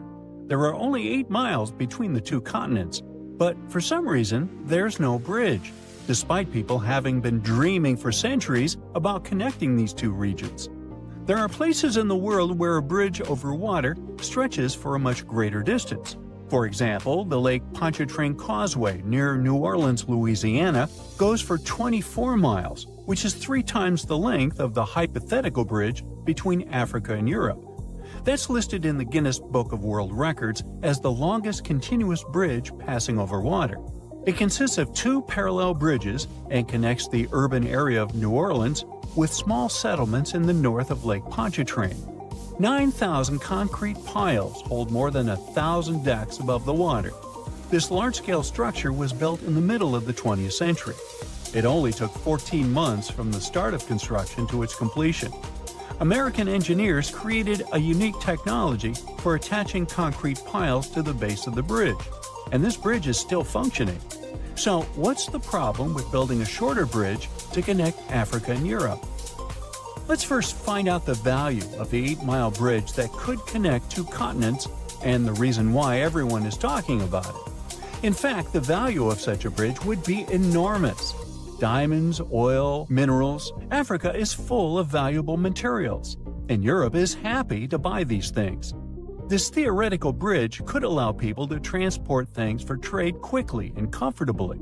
But now, the exchange of goods between Africa and Europe is only possible thanks to airplanes and cargo ships, and airplanes are extremely expensive because of hefty fuel price tags. In addition, air travel is often delayed because of bad weather. There are long customs procedures and transportation from the airport to the destination. Ships can also be a problem. The narrow area of the Mediterranean Sea, where the 2 continents are closest to each other, is a dangerous place because of storms and strong currents. The transportation of your diamonds is highly dependent on weather conditions. The second advantage of such a bridge would be the creation of tens of thousands of jobs. People from Europe and Africa would build hotels, ports, parks, and even small towns for each other. The coastal parts of both continents would become a new economic center. And just imagine how much investment those places would attract. Europe and Africa would be much closer than ever before. You could drive from a small Spanish town to a safari park in northern Morocco, buy Moroccan tea, get some argan oil, and go home for the evening. Or you could take a high-speed train across the beautiful Mediterranean Sea. People would open hundreds of restaurants, amusement parks, shopping malls, and a museum next to this bridge. But, unfortunately, it's impossible to build such a bridge, at least at the moment. And here's why. The main problem is the Strait of Gibraltar itself, because of its strong currents and seismic activity. How can you start large-scale construction if, in a couple of days, an underwater earthquake can trigger giant waves and take all the ships underwater? Even if you build a bridge, rapid streams of water that constantly change direction can shake the entire structure and tear the connecting parts of the construction. The bridge over the Strait of Gibraltar must have a strong, sturdy system that will withstand seismic activity. Huge resources are required to create such a complex structure. Despite the dangerous passage between the two continents, it remains one of the busiest points in the world. It's the only place on the planet connecting the Mediterranean Sea and the Atlantic Ocean. About 300 ships pass through this area every day. Not only merchant ships, but also fishing vessels and tourist boats. There are not so many places in the world where you can watch whales coming out of the water. Not only people, but also marine creatures often visit this passage because of the peculiarities of the sea currents. But we'll talk about that later. Another problem is the depth of the strait. In simple words, any bridge over the water is built on long metal piles. Builders and engineers stick piles into the seabed and use them as a holding base for the whole construction. But installing such piles firmly enough is a difficult task because of the uneven seabed. The seabed has a unique geological landscape, irregularities, and different densities of the Earth's rock. There are also reefs, rocks, and pits. Any seabed requires extensive geological studies before piles are installed. However, the bottom of the Strait of Gibraltar is especially difficult because of its depth, almost 3,000 feet. It's one of the deepest straits in the whole world. Just imagine, you'll need the height of 10 Statues of Liberty to reach the surface of the water from the bottom of the strait. What kind of pile should be used there to hold the entire bridge? Most likely, one pile will have to consist of several parts connected into one large metal rod. And don't forget about seismic activity. Let's say you've installed perfectly strong piles, but the next day an earthquake occurs and destroys the entire structure. And a strong current is carrying fortifications all over the Mediterranean Sea. The next problem is probably the most important one, because it concerns marine life. The Strait of Gibraltar has a high salt content. This natural element makes water heavier and makes it descend to the bottom of the deep Mediterranean basin. Then, this salt water pushes up cold water from the seabed into the Atlantic Ocean. These changes in water density, as well as fast currents, create sea vortices and turbulence. It's like a raging cauldron of cold water that raises a lot of nutrients to the surface. The hollows and hills of the Strait of Gibraltar are filled with different substances and sunlight, and this creates ideal conditions for the formation of phytoplankton. Whales, dolphins, and other marine creatures adore this delicacy. That's why you can see about 7 species of whales and dolphins in this place. What might happen to phytoplankton after the start of global construction? Carbon dioxide, crushed rock, tons of dust and ashes, falling building materials. All of this could significantly pollute the environment. Without phytoplankton, many fish would go extinct. Without fish, thousands of fishers wouldn't be able to get food and earn money. But even if the bridge was built, cars and trains would continue to pollute the air and water. This disruption of the delicate balance in this narrow strait can lead to larger-scale environmental disasters. Dolphins and whales may leave to look for food elsewhere, and thus take resources from other marine inhabitants. Like falling dominoes, one problem can follow another. And all this because of one bridge. In 2007, the Spanish Ministry of Environmental Protection introduced speed limits for all ships sailing through the strait in order to not disrupt the delicate balance of nature. At the beginning of the 20th century, a French engineer proposed a project of a bridge, but it was rejected because it was too complicated and costly. People also tried to develop a 23-mile-long tunnel, But this project also faced financial and technical difficulties. People are still dreaming of a bridge over the Strait of Gibraltar. Perhaps, in the future, when we develop cooler technologies, we'll be able to build this thing. Oh, by the way, there hasn't always been water between these two regions. In the distant past, the two continents were connected. The entire Mediterranean Sea is the remains of the Tethys Sea that existed before the era of dinosaurs. Then the African and Indian plates collided with the Eurasian one, and the Tethys Sea completely disappeared. In its place, a land bridge was formed that separated the Mediterranean Sea from the ocean. Without access to water, the sea dried up about 6 million years ago. But then, when the bridge came down, the water began to fill the dried-up pool. For tens of thousands of years, the narrow plate sank lower and lower, and the Mediterranean Sea eventually got its current water levels. Deep inside our planet, there are two massive blobs of rock that have puzzled scientists for years. They sit deep inside, opposite each other. One lurks under the Pacific Ocean, the other under Africa. And they're so weird, they even make seismic waves slow down. Their actual name is large low-velocity provinces, but they're just two enormous, mysterious blobs of rock, bigger than continents, stranger than anything else inside the Earth, and so dense they might be leftovers from another planet. Until recently, no one knew what they were, where they came from, or why they even exist. These mysterious blobs could hold the secret to Earth's deepest forces, powerful enough to shape earthquakes, drive volcanic eruptions, and even influence the evolution of life itself. And now, we might finally learn the truth about them. These geological monsters are hidden about 1,800 miles beneath the surface. Each one is 100 times taller than Mount Everest, so vast they defy explanation. Now, at first, scientists thought these were primordial remnants from Earth's early days.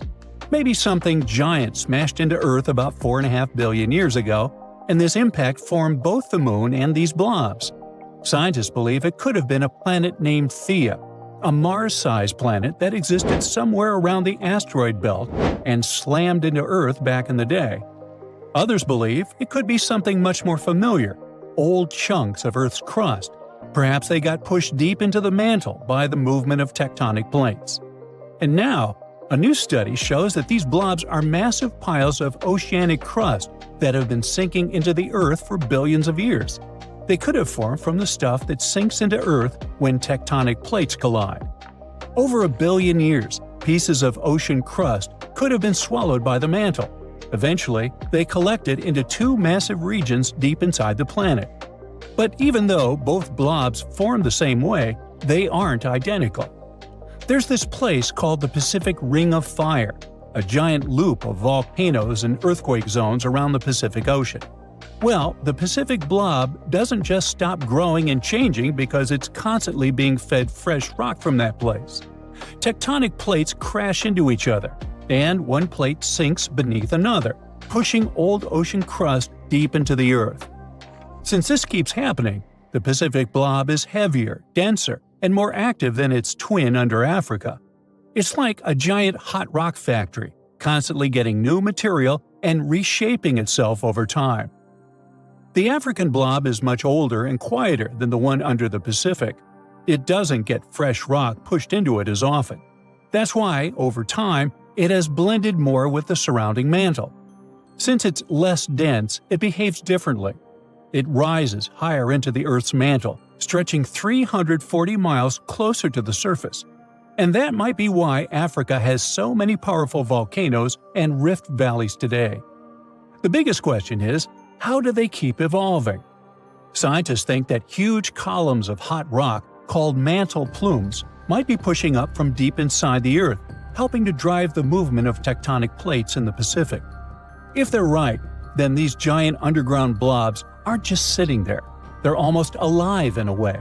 They'd be constantly changing and shaping the surface of our planet. But why do they even matter? Because these weird underground structures may be shaping Earth's surface in ways we don't fully understand yet. You see, first, they might influence Earth's magnetic field. That's because they affect how heat moves through the mantle and core. They might also hold clues about the history of plate tectonics. Studying them could help us figure out when subduction began on Earth, whether it was over 4 billion years ago or much more recently. These guys might also be secret puppet masters behind volcanic activity. There's a theory that blazing hot rock from deep inside the Earth, the same kind that creates volcanic hotspots, might be rising straight from the giant blobs in the mantle. Some of the biggest volcanoes on Earth, including those in Hawaii, Iceland, and Yellowstone, sit directly above the suspected rising plumes from these blobs. If these blobs are fueling these volcanoes, then they could be responsible for shaping Earth's continents, climate, and even mass extinctions throughout history. And well, that's horrifying. That would mean that these giant structures might burst through Earth's crust one day, unleashing catastrophic supervolcanic eruptions, and these eruptions would last for millions of years. Beneath the Earth's surface also lies monsters unlike anything else on this planet – supervolcanoes. They're so massive, so destructive, and so rare that no human has ever witnessed one erupt. A regular volcanic eruption can be terrifying. Lava spewing into the sky, ash choking the air, entire cities buried under fire and stone. But a supervolcano? Well, that's something else entirely. A supervolcano isn't just big, it's a category of its own. Their eruptions rip apart the Earth itself, creating massive craters called calderas. Some of them are over 30 miles wide. A regular volcanic eruption might spew out a few cubic miles of lava and ash. A supervolcano unleashes more than 240 cubic miles of material. That's enough to bury an entire continent in ash. An eruption like this would be newsworthy, to say the least. First, a wall of fire would blow up into the sky. Ash would block out the sun for years, dropping global temperatures. Entire countries could be buried under meters of ash, making farming impossible. Famine, extreme cold, and toxic air could wipe out entire civilizations. It wouldn't just be a local disaster, it would be global. In fact, two of the worst mass extinctions in Earth's history, where almost all life was wiped out, might have been caused by supervolcanoes, not asteroids. The biggest and most horrifying one was at the end of the Permian period. Literally, about 90% of all marine species and 70% of land species went poof. Scientists have counted about 20 supervolcanoes on Earth today. The most famous ones are Yellowstone in the US, Toba in Indonesia, and Topao in New Zealand. Now, the last time Yellowstone erupted was roughly 2 million years ago. It released almost 590 cubic miles of material, enough to bury a city like New York. That was just one of 3 Yellowstone supereruptions. The most recent supervolcano to erupt was Topao in New Zealand. This happened about 26,500 years ago. But supervolcanoes don't just destroy, they reshape the entire planet. About 74,000 years ago, the Toba supervolcano erupted in Indonesia. Some scientists believe it triggered a volcanic winter that lasted an entire decade. There are also theories that suggest that this eruption nearly wiped out early humans. It reduced their numbers to just a few thousand survivors, although that's just speculation. Either way, we know for sure that supervolcano eruptions have changed the course of history. So, how do we prepare for them if this could happen at any moment? Well, scientists monitor volcanoes constantly, looking for warning signs. It could be stuff like rising magma, ground swelling, earthquakes beneath a volcano, changes in gas emissions, and so on. The problem is that while we can predict short-term eruptions, the long-term ones are still a mystery. Yellowstone last erupted 630,000 years ago. It's literally overdue for another eruption already. But volcanoes don't work like clocks. Just because one erupted in the past doesn't mean it will definitely go wild again, and the time between eruptions could be random.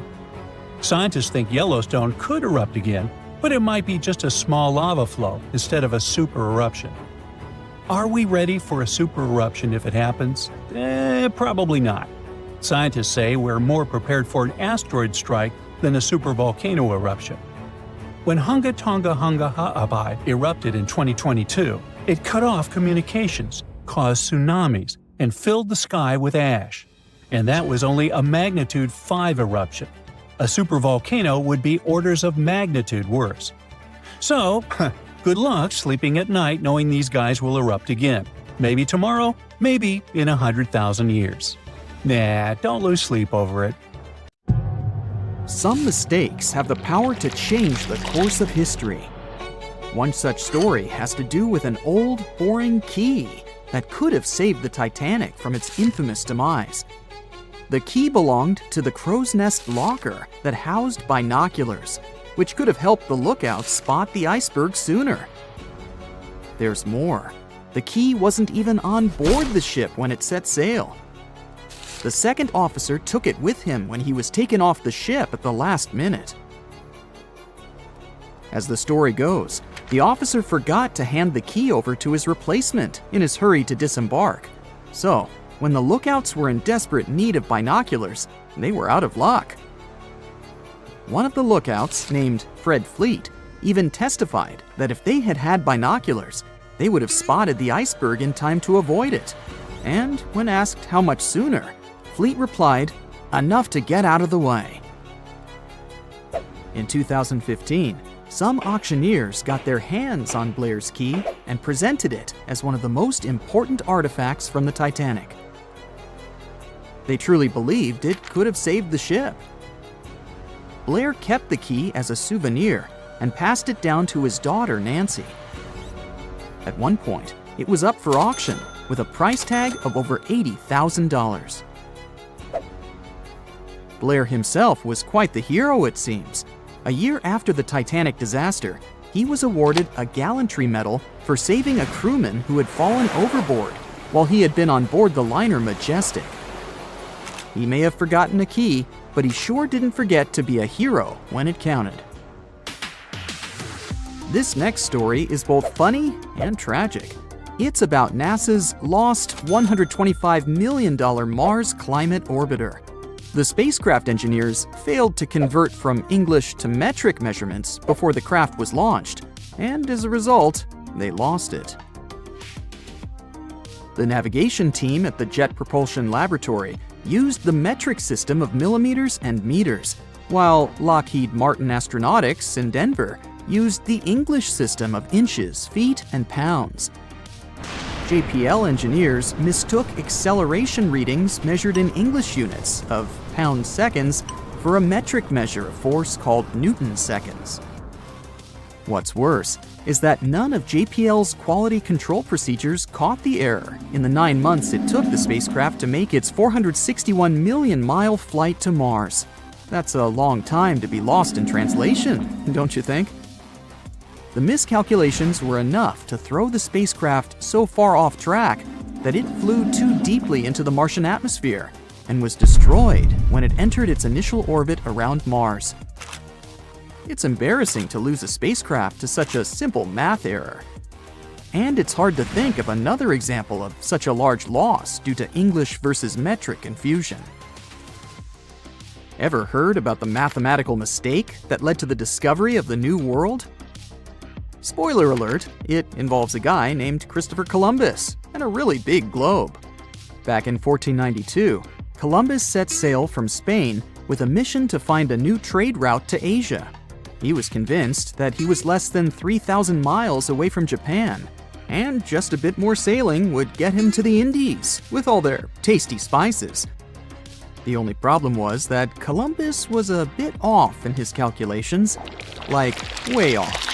He made a mistake in estimating the size of the globe, which led him to believe that Earth was far smaller than it actually is. Now I know what you're thinking. Wasn't Columbus afraid that he would fall off the edge of the world? Contrary to popular myth, Columbus and his crew knew the Earth was a globe, just like the ancient Greeks did 2 millennia earlier. They weren't worried about falling off the edge, but rather about the size of the ocean they planned on crossing. And to make matters worse, Columbus had no idea that an unknown landmass existed between Spain and Asia. After weeks at sea, Columbus finally reached the Caribbean. He believed that he had landed on the outskirts of Asia, and so named the islands the West Indies. He went on to explore the Caribbean and the northern coast of South America. But here's where things get really interesting. Even though Columbus insisted until his last day that he had reached Asia, another Italian explorer named Amerigo Vespucci mapped the eastern shore of South America down to Brazil and proved conclusively that Columbus had actually discovered a whole new world. A German mapmaker saw Amerigo's maps and labeled the new landmass America after him. And since his maps were super popular at the time, the name stuck. One man named Alexander Fleming stumbled upon one of the most significant medical discoveries of all time by accident. At one point in his career, Fleming observed the demise of many people from uncontrollable infections. Antiseptics were used to fight this, but they often did more harm than good. In 1922, while he had a cold himself, Fleming transferred some of his, nasal discharge to a petri dish and left it on his cluttered desk. When he finally examined it weeks later, he found that an enzyme had some antimicrobial properties. It wasn't until 1928, when Fleming left an uncovered petri dish next to an open window, that he stumbled upon the discovery that would change the world. The dish became contaminated with fungus spores. And when he examined them under the microscope, Fleming discovered that the bacteria near the fungus were dying. He managed to isolate the fungus and found that it was effective against numerous things that caused diseases. And thus, penicillin was discovered. As Fleming himself put it, "I did not discover penicillin. Nature did that. I only discovered it by accident." Talk about a lucky break. In the early 1520s, the east coast of the United States of America was a big mystery waiting to be solved. The Spanish found Florida, and the English and Portuguese found Newfoundland, but the area in between was like a blank spot on the map. France decided to take action and sent an expedition to explore the area. They chose a guy called Giovanni da Verrazzano to lead the trip. For this expedition, he got 4 ships. Unfortunately, 2 of them were shipwrecked, and a third one went home after doing some other business on the Spanish coast.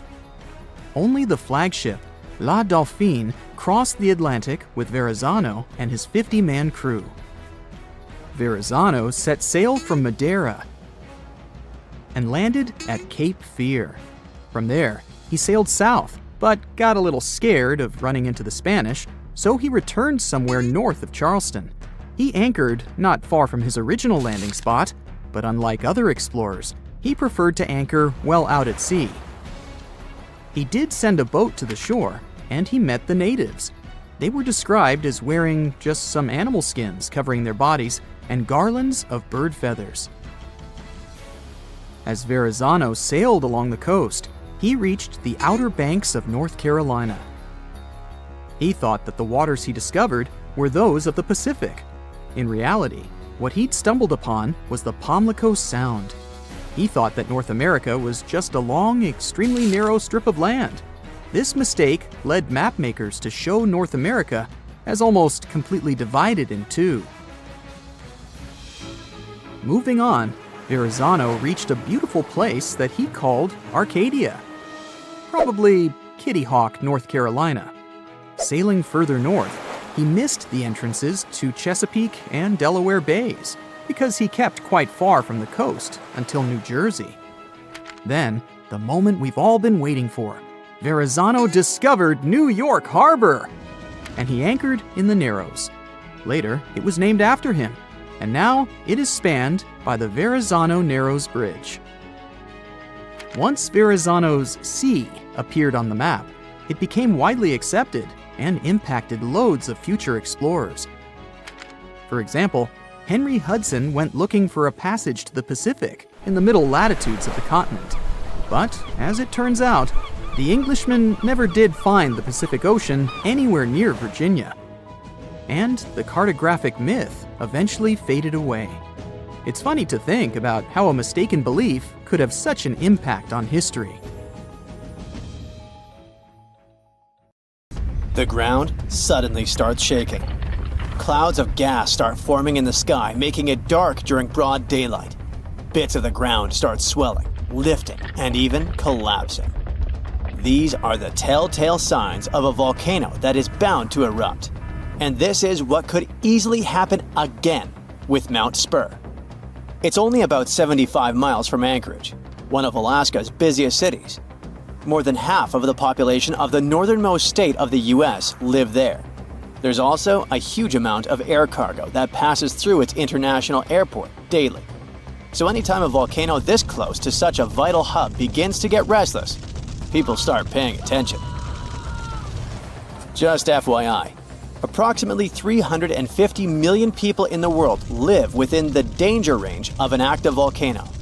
That means that around 1 out of 20 people live in an area at risk of volcanic activity. Alaskans probably wish that Spur's reawakening was fiction, but it's actually true. The Alaska Volcano Observatory picked up on several of these "I'm about to erupt" signs from Mount Spur. So much so that they raised the alert level to yellow, which means unrest above normal background levels. Spur erupted twice in the 90s, and it was pretty intense. If we were ranking volcanic eruptions on a scale from 1 to 10, these eruptions would rank a 6 or 7. Not that terrible, but still worth 10 to 17 million in damages. However, these numbers are nothing compared to Alaska's 1988 Redoubt eruption, another volcano that erupted and summed up a staggering $345 million in damages. Mainly because its ashes hit aircraft engines, such as the KLM 747 that lost power after all its engines went off due to the ashes.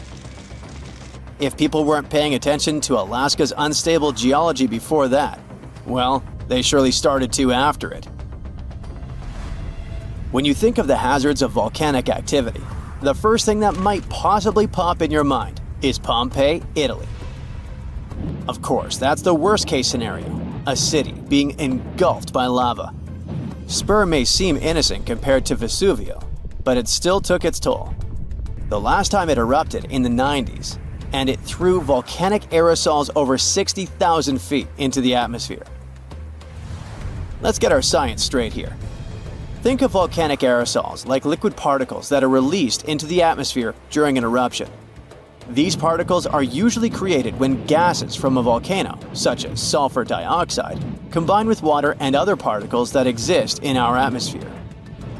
These aerosols can actually cool the Earth's surface since they reflect sunlight directly back into space. And that's not the worst part. It can stay in the atmosphere for several years after an eruption, causing lots of health issues.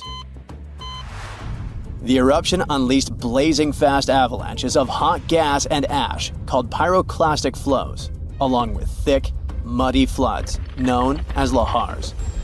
Oh, and there were also the massive volcanic boulders. These rock chunks were huge, some over 3 feet long, and they blasted out from the volcano like nature's cannonballs, landing more than 6 miles away. All that volcanic heat melted part of a nearby glacier, kicking off debris flows that dammed up the Chakachatna River and created a whole new lake along the valley. Some good came out of Spur's first eruption, though. The main lesson was, volcanic monitoring pays off. The local monitoring was able to reduce the economic damage done by the eruption, especially for a city that has an intense air traffic. Spur is deemed as dormant for the moment, but it could go off anytime soon. You see, volcanoes are classified as active, dormant, or extinct, depending on how much action they're putting on. If it's still active, it's still rumbling and erupting somewhat regularly. Dormant means it's had some recent activity, but it's still lying low for now. And extinct, that's when it's been quiet for such a long time that we figure it's done for good. One of the US's most dangerous active volcanoes is Mount St. Helens. This volcano is actually responsible for the most powerful eruption in US history. Its last blast was so intense, it threw off about 1,300 feet off its summit. Basically, the top of the mountain vanished. And if you thought Mount Spur's ash cloud was impressive, St. Helens wins the competition since it launched its ashes 80,000 feet into the sky. Eastern Washington plunged into total darkness. But it wasn't just that. In a matter of 3 minutes, the eruption hurled 3.7 billion cubic yards of blazing rock and dust, enough to fill 1 million Olympic-sized pools across 230 square miles of lush forest. Actually, the earthquakes that anticipated the eruption started weeks before May 18, 1980. A ground shake of magnitude 5.0 went off, triggering a landslide on one side of the volcano. By the end of the official eruption date, 57 people had lost their lives. Nearly 7,000 big-game animals like deer and elk were wiped out, and millions of birds laid scattered on the burnt earth. Researchers don't think St. Helens will blow at the same magnitude again anytime soon, but they're keeping an eye on it, because this volcano is not exactly finished. By the way, the word volcano comes from the Roman name Vulcan, which was the Roman deity of fire, and they often happen at the meeting point of tectonic plates, which are the pieces of the Earth's surface that fit together like a jigsaw puzzle. The so-called Ring of Fire, located in the Pacific Ocean, is the world's danger zone when it comes to volcanoes. It contains between 750 and 915 active volcanoes. The largest volcano located in the Ring of Fire, also the largest active volcano in the world, is the Mauna Loa. It's over 13,000 feet high, and it's located in Hawaii. Researchers say that Mauna Loa has been erupting for at least 700,000 years. Its most recent eruption began on the 27th of November 2022, and it lasted until December 13th. It's been quiet since the 80s until it decided to wake up again. Thanks to constant monitoring by the Hawaiian Volcano Observatory, it didn't cause any casualties when it last erupted. Scientists have been investing big time on volcanic monitoring, not only to reduce economic hazards, but also to save lives. The most recent attempt has been to drill into volcanoes. Recently, a group of scientists went all the way to Iceland in one of the world's volcanic hotspots. There are around 33 active volcanoes in Iceland alone, but the one that is the most interesting to them the most is the Krafla volcano.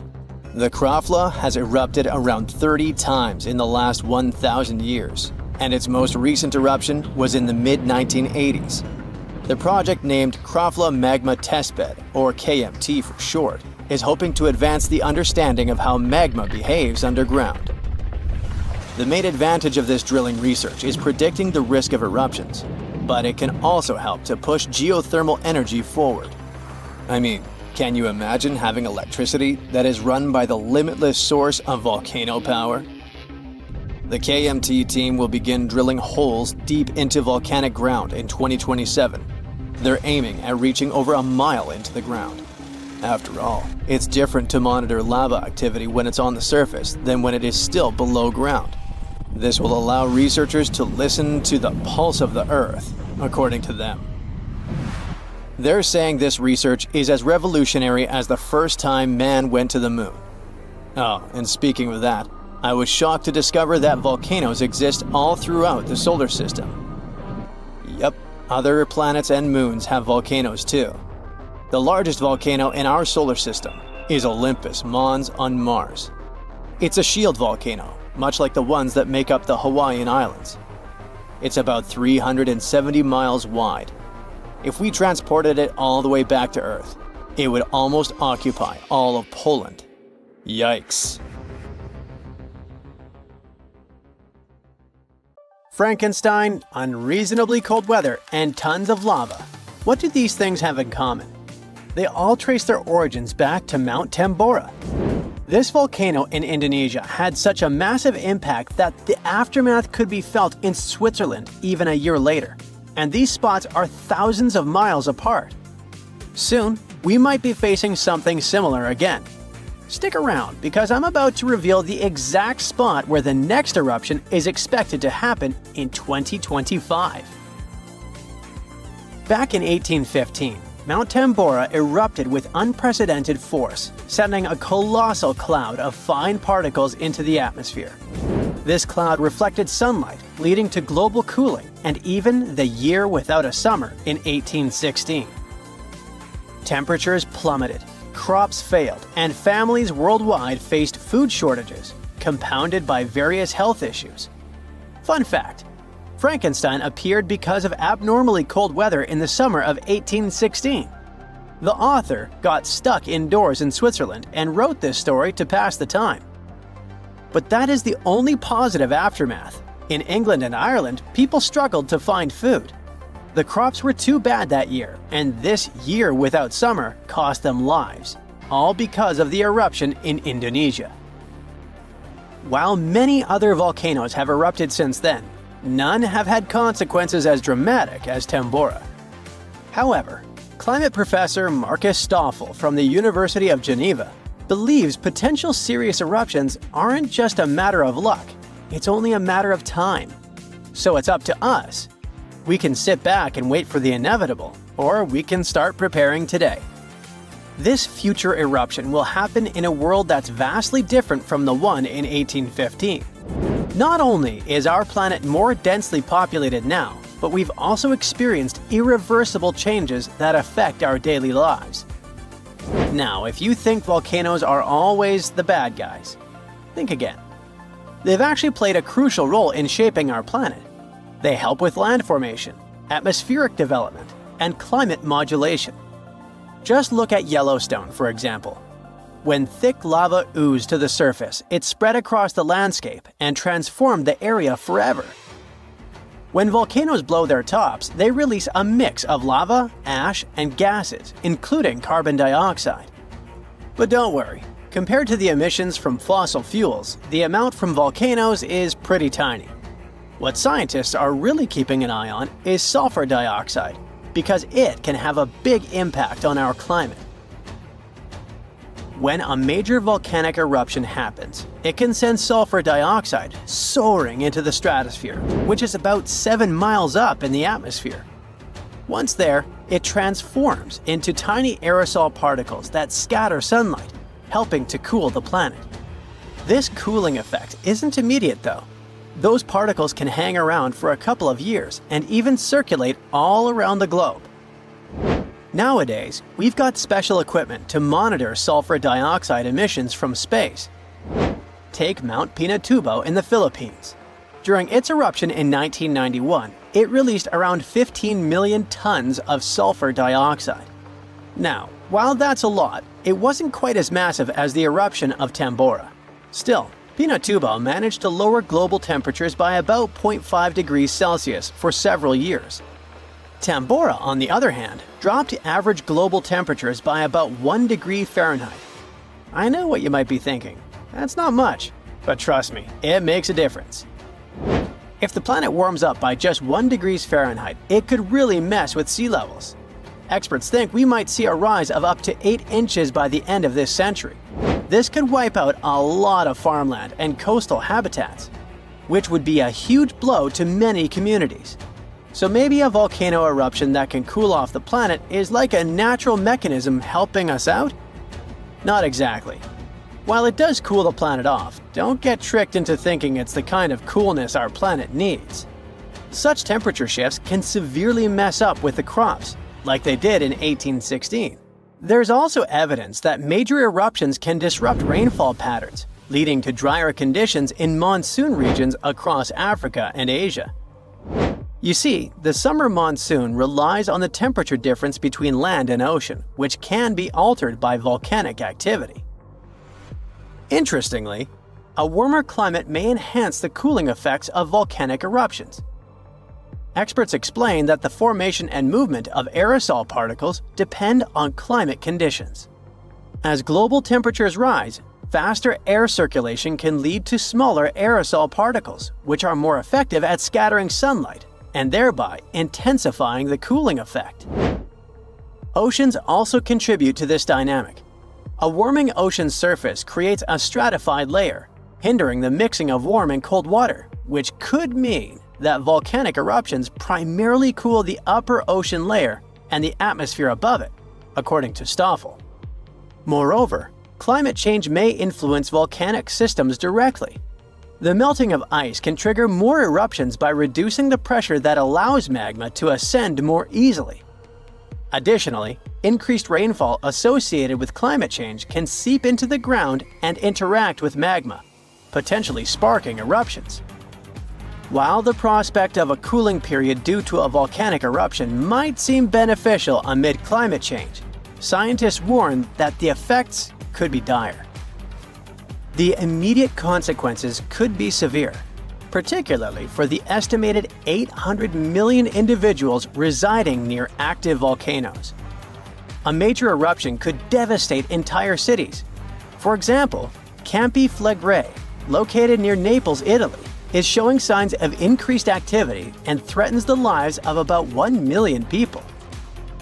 Now, if you're from Oregon, beware, as experts say this state might experience volcano eruptions.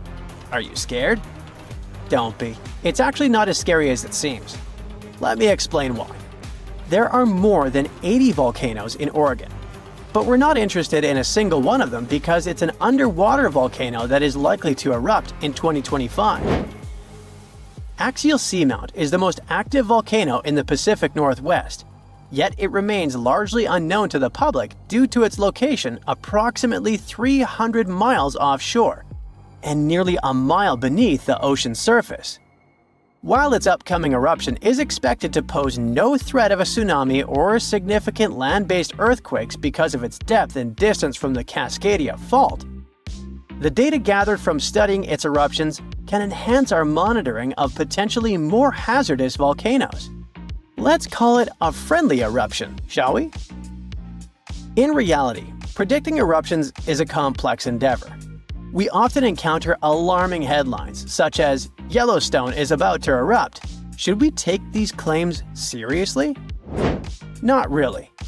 Yes, Yellowstone sits atop an active supervolcano that has experienced 3 major explosive eruptions in the past 2.1 million years. The last eruption occurred approximately 70,000 years ago, with the most significant explosion taking place around 631,000 years ago, forming the massive Yellowstone caldera. Naturally, many people are curious about whether Yellowstone will erupt again and when that might happen. Fortunately, scientists are employing new techniques to delve into these questions. A recent study suggests that Yellowstone is unlikely to experience another major eruption anytime soon. The reason is that the magma beneath the park is divided into a network of separate chambers. While there is a substantial amount of magma present, it's not sufficiently interconnected to support an eruption. Previous studies proposed that the existence of a massive layer of magma beneath Yellowstone, but these latest findings change that notion.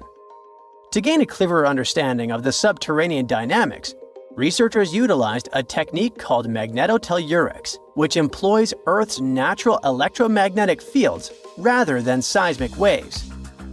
Since magma is a good conductor of electricity, this method is particularly effective for mapping molten rock and comprehending underground activity in volcanically active regions. By using magnetotellurics, scientists created a detailed map of the magma under Yellowstone, enabling them to make more informed predictions about future eruptions. But what will happen if an eruption similar to Mount Tambora occurs? By and large, there will be huge climate chaos. Yeah, the best scientists are looking for the solution should it really happen, but they don't have it yet. So technically, we're not ready for the second Mount Tambora. But for now, we're pretty much safe. No major eruptions are predicted. Whew! Our planet has 5 oceans: the Pacific, Atlantic, Indian, Southern, and Arctic, not counting Billy Ocean. But it seems there's a 6th one out there too. It's just that you can't see it. Scientists have found evidence of large amounts of water hidden in the transition zone. That's the boundary layer that separates the upper and lower mantle of our planet. That boundary goes hundreds of miles deep down below the surface. Natural diamonds usually form in the mantle, but at depths of up to 155 miles. Some of them are very rare. They may come from deeper depths. That was the case with this fascinating diamond that formed 410 miles below the surface. The gem was big enough for scientists to study it and determine what it was made of. They were surprised when the composition of this very rare diamond showed that it was formed in pretty watery conditions. Because of that, such a diamond wouldn't be worth much in jewelry stores, but it was priceless in the lab. So, could this mean there's an ocean under the surface of our planet? It would definitely get us closer to the idea Jules Verne had about this whole magical secret world inside Earth, including the ocean. But that's not exactly the case. The water is there, true, but it's not like you can enjoy the view watching waves splashing around like on the surface of our planet. The water is actually stored within the minerals. That's why this area is so wet. Let's now move to Africa to keep up with the story, or to be more specific, to a spot called the Afar region. It's part of Ethiopia and a place where 3 tectonic plates meet. Tectonic plates are large pieces of our planet's crust that slowly move. These movements cause earthquakes and produce volcanoes, mountains, deep underwater valleys we call trenches, and so on. And the Afar Valley is where the Arabian, Somali, and Nubian plates meet. Together, they form an intersection in the shape of a Y. Why? Let me tell you. These plates are moving all the time. The Somali plate is moving southeast toward the Australian and Indian plates. The Arabian plate is moving north, getting closer to the Eurasian plate. At some point, it will close the Persian Gulf. This movement of plates has created something we call the Great Rift Valley, considering there are, all these cool rifts. The Aden Ridge to the east, the Red Sea Rift to the west, the Oculus Rift and the East African Rift to the south. But the East African Rift is something we want to focus on, because this one could be the key to this potential sixth ocean, but this time on the surface.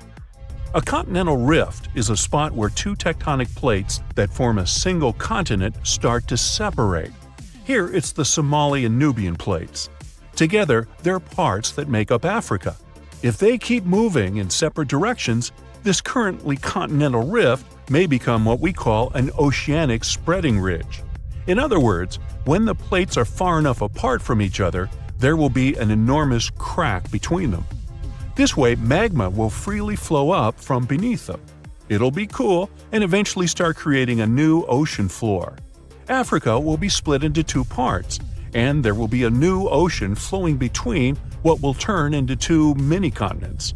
Nope, it's not time to get your swim trunks and sunscreen yet. Even if the Somali and Arabian plates do move far enough to form an oceanic spreading ridge, it'll take millions of years before this happens. So I guess it's more interesting to stick to exploring this sixth ocean below the Earth's surface for now. The idea of subsurface oceans goes beyond the borders of our planet. It's possible many moons and planets out there have them too. Our home planet is the only one we know about with consistent bodies of liquid water on the surface, true. In our solar system, we circle around the Sun in something called the habitable zone. The temperature and atmospheric pressure within this zone allow water to remain in liquid form all the time. But a couple of moons in our solar system could also contain significant amounts of water under their surface. Enceladus, one of Saturn's moons, is the first one. Enceladus is a small frozen ball, 7 times smaller in diameter than our moon, but it's the 6th biggest moon of Saturn. Nearly a decade ago, a spacecraft found evidence that there was a large ocean under its surface. It found and sampled water from the eruptions that resembled geysers. A geyser is a rare type of hot spring that erupts and sends jets of steam and water into the air. Like Old Faithful in Yellowstone? Well, this water was erupting through fissures in the ice at the south pole of the moon. That means there might be a liquid ocean under the thick layers of ice. The ocean there is almost nothing like ours. The ocean on Earth is relatively shallow, on average 2.2 miles deep, and it covers 3/4 of our planet's surface. It gets colder the closer you come to the seafloor, and is warmer if you stay close to the surface because of the sun's rays. But the subsurface ocean on Enceladus is at least 18 miles deep. It's cooler at the top because that part is near the ice shell, and warmer at the bottom because of the heat coming from the Moon's core.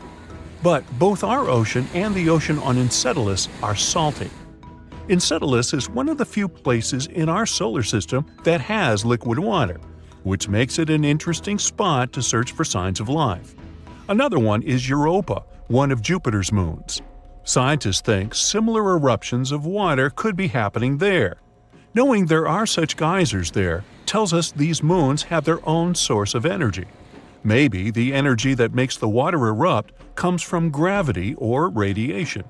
The same energy could keep a large body of liquid water under the ice. It could even support some forms of life. There are thousands of planets beyond our solar system that orbit other stars. Some are even in the habitable zone. Over a quarter of the ones that we know about could have liquid water, but the majority of them probably have oceans under their surface, like Enceladus and Europa. Pluto might be on this list too, since it's possible it hides a liquid ocean under its thick frozen shell. This subsurface ocean likely formed long after the dwarf planet did, after the heat coming from radioactive elements in Pluto's core melted some of its ice. There's also something called water worlds. Those are moons or planets with global oceans that are more common than we thought. I mean, some call Earth a water world too. 71% of its surface is water after all. And when you look at our home planet from space, you mostly get those blue marble pictures. When exploring other planets, especially those outside of our solar system, researchers often go with a policy of follow the water. After all, water is the main element we know that's necessary for supporting life. And when there's a water world that's close to its parent star, scientists assume it must have formed way farther and then moved closer once its orbit shrank. The composition of the planet was set when it was in a colder orbit, or, in other words, when it made a wider circle around its star. We call the process of orbital shrinking a migration, and if water worlds are really that common, it can be proof that migration really happens.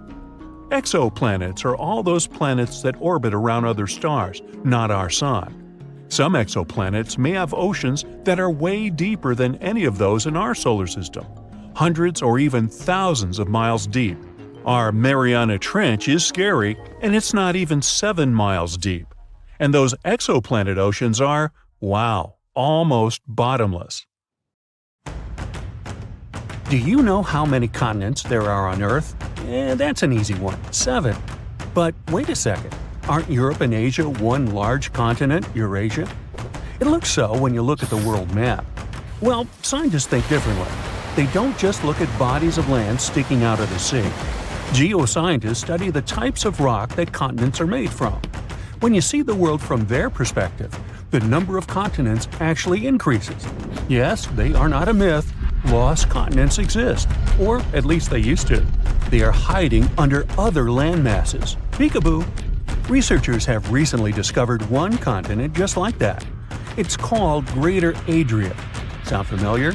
Yes, it has something to do with the Adriatic Sea. This lost continent is completely buried under Europe. It collided with Europe and started to sink under it a long time ago. Today, it lies beneath Italy, Greece, and the Baltics. Its size and even shape match that of Greenland, the world's largest island. But how did geoscientists find Greater Adria? It's no longer visible, but it left some clues. Parts of it were embedded in the Alps. Other chunks were incorporated into present-day Italy and Croatia, on the other side of the Adriatic Sea. Limestone rocks from the former continent started to change once they were under the European landmass.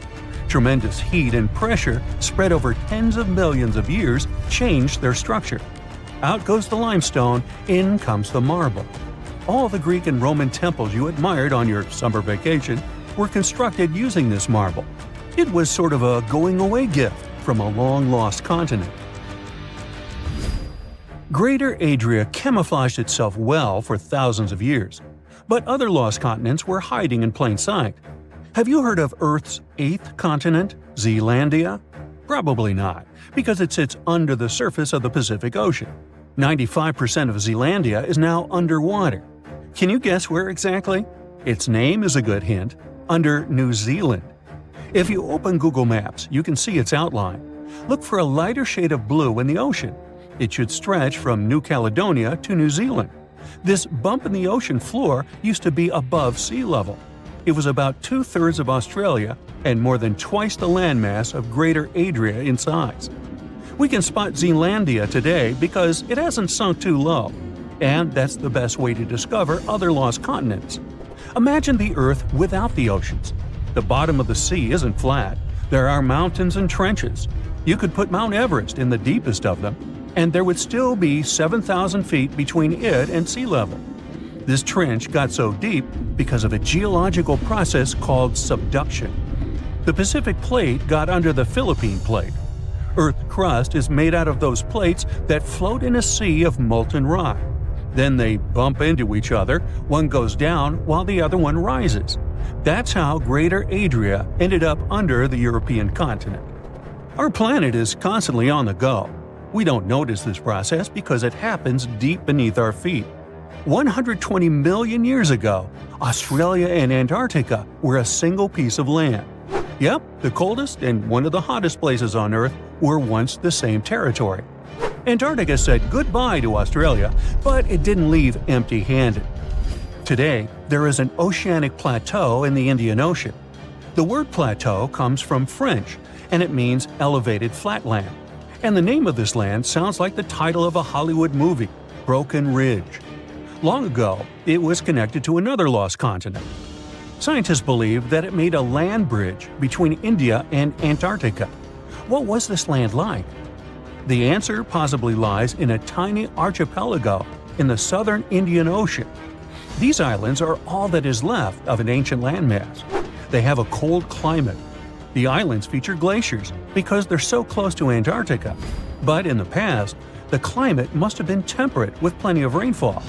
The animals and plants would have been similar to those that we find in tropical regions today. The lost continent's landscape probably resembled that of New Zealand. Now, while we're in the area, can you guess which continent the island state of Madagascar once belonged to? If you guessed Africa, sorry, you were wrong. Hey, don't feel bad. Look up and to the right of the map.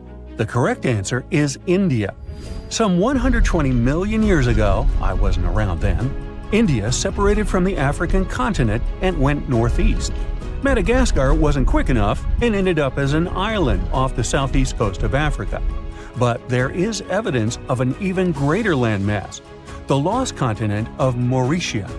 Scientists found traces of the ancient landmass under the island of Mauritius. Today, it's a tourist hotspot, but millions of years ago, it was a real hotspot, volcanoes and all. That's how scientists were able to retrace the steps of Mauritius. They found a mineral that exists in rocks which lava spews out after an eruption. The long-lost land once covered the area from Mauritius to the west coast of India. Imagine if that land existed today. It would form a great mix of Indian and African cultures. The local dishes would definitely be spicy. Now, speaking of spicy, have you had Indonesian food recently? Just 50,000 years ago, Southeast Asia looked much different. There was no Sumatra, Borneo, Java, or even Australia. Just Sunda and Saul, two continental masses that were divided by a deep water trench. You had the extension of mainland Southeast Asia on one side and the Greater Australia on the other. Back then, Bali stood at the southernmost tip of Asia. Biologists were among the first scientists to notice the split. Species develop differently on Sunda and Sahul. That's why Australia has unique animals, such as the kangaroo, wombat, and platypus. And did you know that a giant kangaroo once roamed the island of New Guinea? That's because, up until the end of the last age, there was a land bridge to Australia. Today, the two islands are separated by the Torres Strait, but it's quite shallow, less than 65 feet. It's a reminder that this was once a single landmass called Saul. Another ocean strait that isn't too deep separates Asia from North America. The Bering Strait sits today in the place of Beringia. This ancient landmass wasn't that big. It stretched 1,000 miles from north to south. That's just a third of the driving distance from Los Angeles to New York. Beringia was important for another reason. During the Ice Ages, it connected the whole world. Water levels were 300 feet lower than they are today. If they went even lower, you could walk from the Cape of Good Hope in Africa all the way to Cape Horn in South America. Talk about the ultimate backpacking route. Today, you can hop on an airplane and fly to pretty much any place on the globe. The world has never seemed smaller, has it? Well, it has. Some 300 to 200 million years ago, we were all one world, literally. Pangaea was a supercontinent that included all of the continents. Its name is in Greek, and it simply means all Earth. But Pangaea started to crack up. The biggest gap formed between the Americas on one side and Europe and Africa on the other. Seawater soon started pouring in, and that's how we got the Atlantic Ocean. This process is by no means over. While you are watching this video, North America is drifting further and further away from Europe at the rate of 1 inch per year. Doesn't seem much when compared to the average human lifespan, but in the end, all the continents will reconnect with each other, forming a supercontinent. And it wouldn't be the first time in Earth history that this happens. Honestly, I'm not going to wait around for that. It happened 66 million years ago. Hey, it could have been September. A massive asteroid slammed into Earth, bringing along chaos and devastation. The tragic aftermath of the terrifying collision led to the extinction of dinosaurs. Yes, I'm talking about the Chicxulub asteroid that left a massive crater in Mexico and changed life on Earth forever. And now, it turns out it wasn't the only cosmic rock to hit our planet during that time. Scientists have just confirmed there was another asteroid. This second space rock wasn't as big as Chicxulub, but it still packed a punch. It crashed to the ground off the coast of West Africa, smashing into the ocean and leaving a crater called the Nader crater. And tell you what, it wasn't a small splash.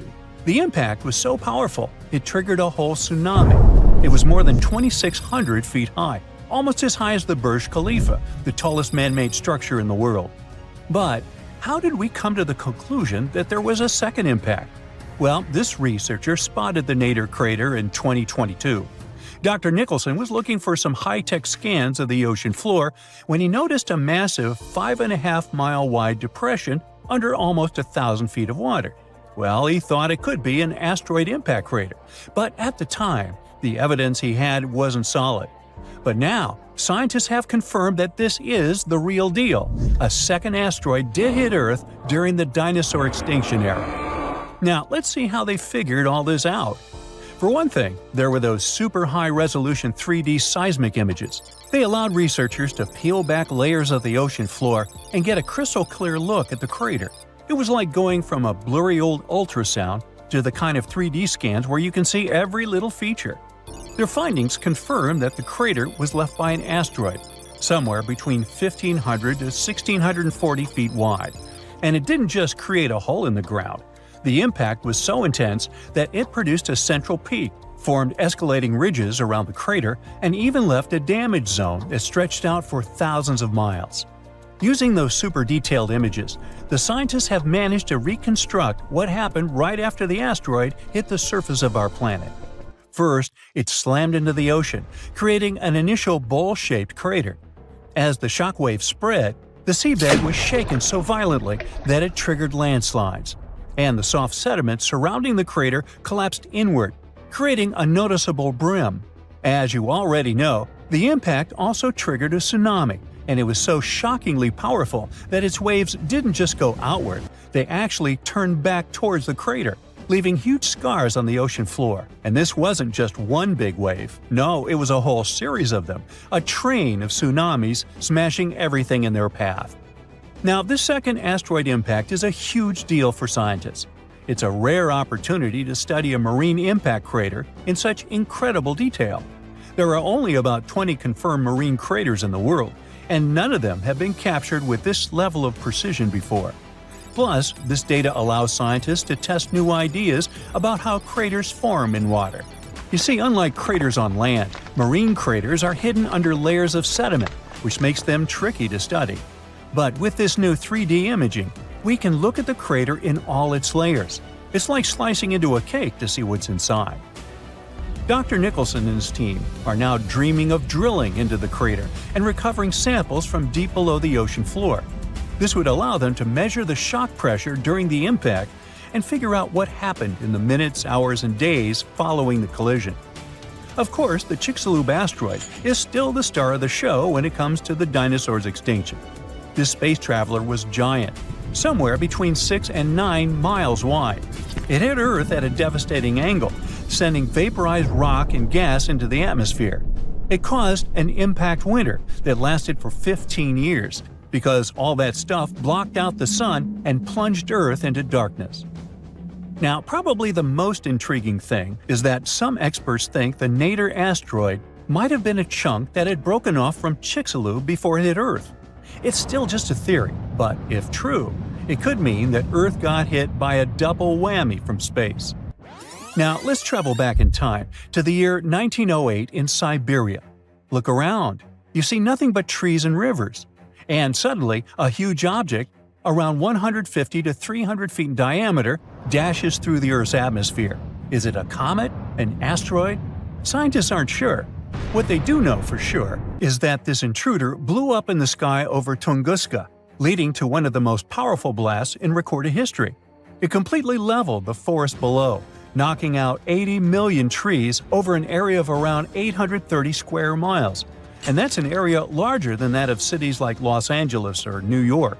The trees were literally flattened, and their trunks were stripped of branches. They were also arranged in a bizarre radial pattern around the epicenter. But what if this explosion had happened over a city? Every single building would have been destroyed, and countless lives would have been lost. Luckily, this disaster occurred in a super remote part of Siberia. The creepiest thing, though? When scientists finally reached the area years later, they found no impact crater. No wonder it led to even more mystery. The most logical explanation is that when the object went off in the sky, probably around 3 to 6 miles above the ground, it blew up before it could hit the ground. And still, it didn't stop the blast from leveling an entire forest. Fast forward to 2013 and another mind-blowing event, this time over a much more populated area, the city of Chelyabinsk. It was a regular February morning when an asteroid about 60 feet in diameter entered Earth's atmosphere, lighting up the sky. It was moving at a staggering speed of around 43,000 miles per hour. It blew up in midair, about 18 miles above the city. It was a horrific view, but luckily, the asteroid disintegrated high enough in the atmosphere without hitting the ground. If it had touched down, the city would have been in big trouble, because even though there was no direct impact, the explosion still created a shockwave that tore through the atmosphere, hitting the ground with enough force to shatter windows all over the place. The blast damaged around 7,200 buildings, but fortunately, there were no direct fatalities. Still, it was a major wake-up call. This wasn't just some far-off cosmic event like Tunguska. This asteroid exploded over a modern populated area, and the damage was very real. The good news? Scientists are getting better at spotting such objects before they get too close. Space agencies around the world, like NASA, are tracking near-Earth objects to figure out which ones could pose a risk. But as we can see from these two events, sometimes space rocks can still sneak up on us. And while the chances of a major impact are low, the stakes are really high. At the moment, there's one asteroid that NASA's keeping an eye on. It's called Bennu, and it's about the same size as the Nader impactor. Bennu is considered one of the most hazardous objects in near-Earth orbit. According to NASA, there's a small chance it could hit the Earth between the years 2178 and 2290, and the biggest risk date is September 24, 2182. But don't freak out just yet. The odds of the impact are only 1 in 2,700. But still, it's a reminder that Earth is always in the cosmic firing line. Most rivers in the world flow into the sea, but the Okavango in Africa takes its massive waters right into the Kalahari Desert. And it looks like this river manages to do the impossible and defies gravity. The Okavango starts in the highlands of Angola, runs for 1,000 miles like any other normal river, and then drops into the largest inland delta on Earth, known as the Okavango Swamp. The delta has land slopes dropping at nearly 150 feet, which is about half as tall as the Statue of Liberty.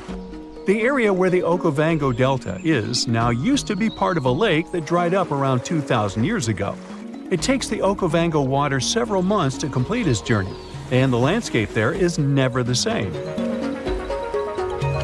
The first European to have found the delta was the Scottish explorer David Livingstone. Yeah, the Dr. Livingstone, I presume, guy? That's him. When he first saw it, he was shocked as he noticed that the water seemed to be flowing backward and even uphill. He saw two strong watercourses connecting the Okavango to the wetland systems to the east. Decades later, other explorers saw them completely dry. Several years later, the watercourses were full again, and they kept emptying and filling up, sometimes changing direction. Scientists managed to explain this mystery when they found a hidden network of faults, part of the Great Rift Valley, under the sand. When major earthquakes happen, like the one in Indonesia in 2004, the Earth sets off a chain reaction. Tiny cracks underground shift just enough to send a trickle of water down the river, and a flood begins, raising the water levels. Plus, in May and June, when winter begins in the southern hemisphere, floods bring more fresh water and life to the swamp. Islands get submerged completely during the peak floods and then resurface again at the end of the wet season.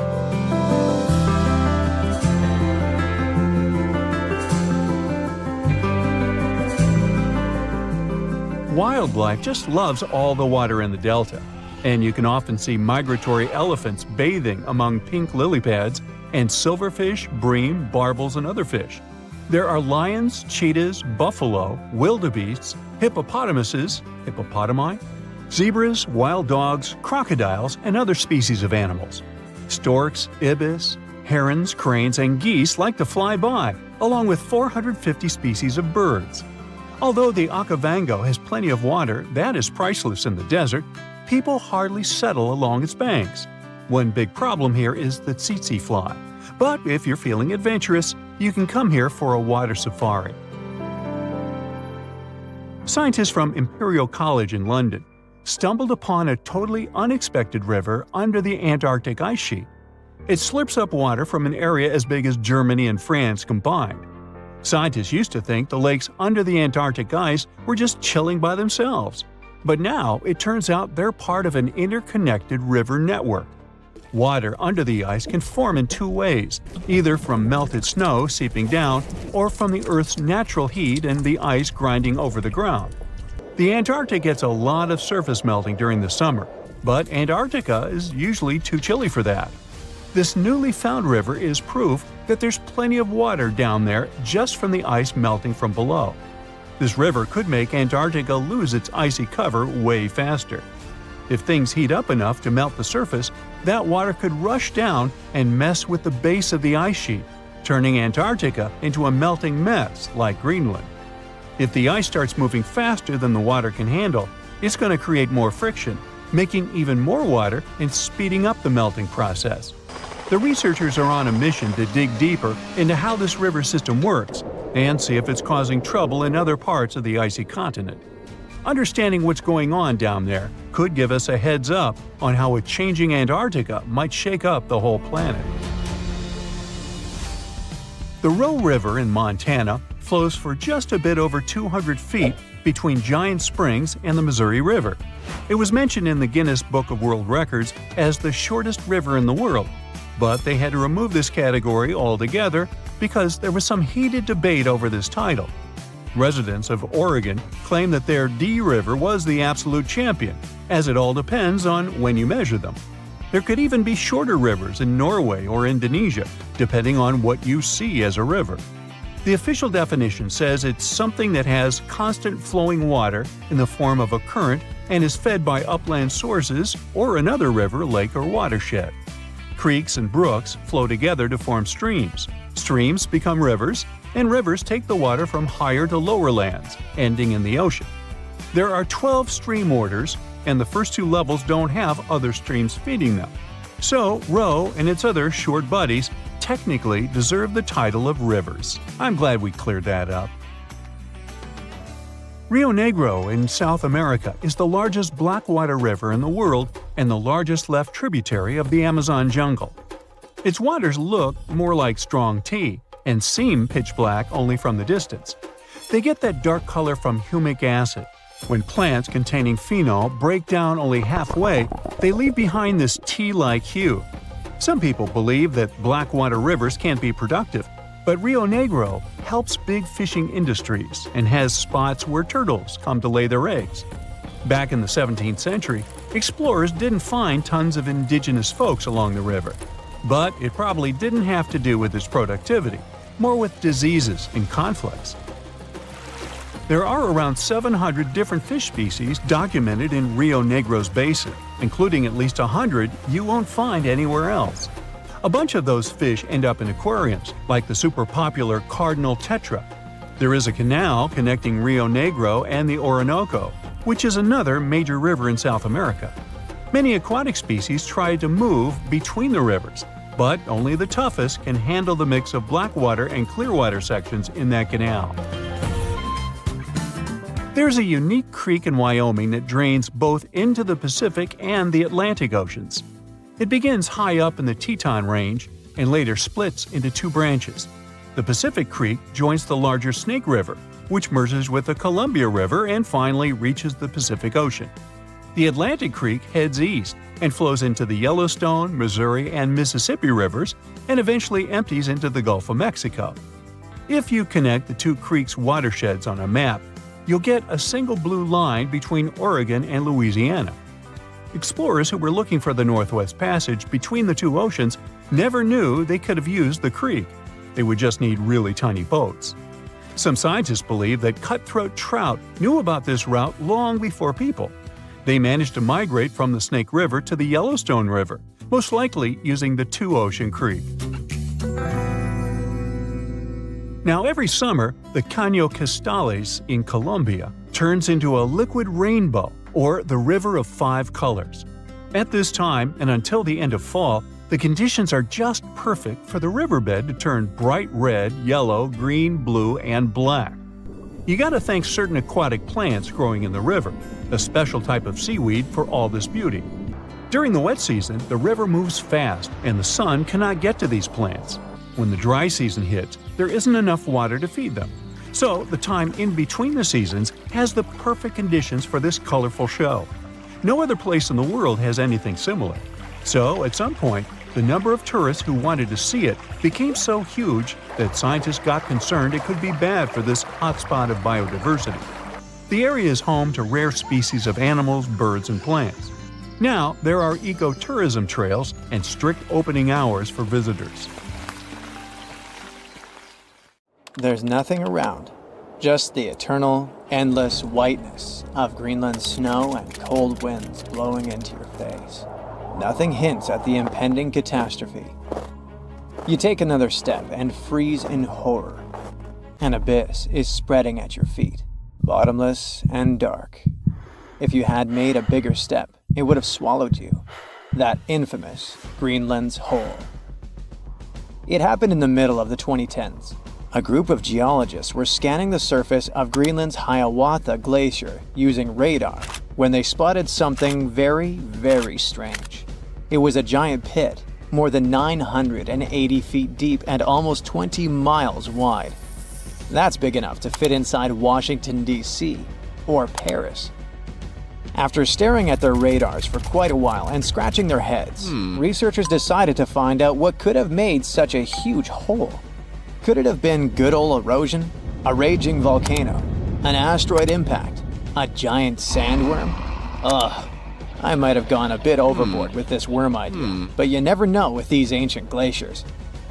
Anyway, in our case, one mystery seemed to lead to another, which had been puzzling scientists for decades. And to solve both of them, scientists needed something super common, but at the same time very important: quartz.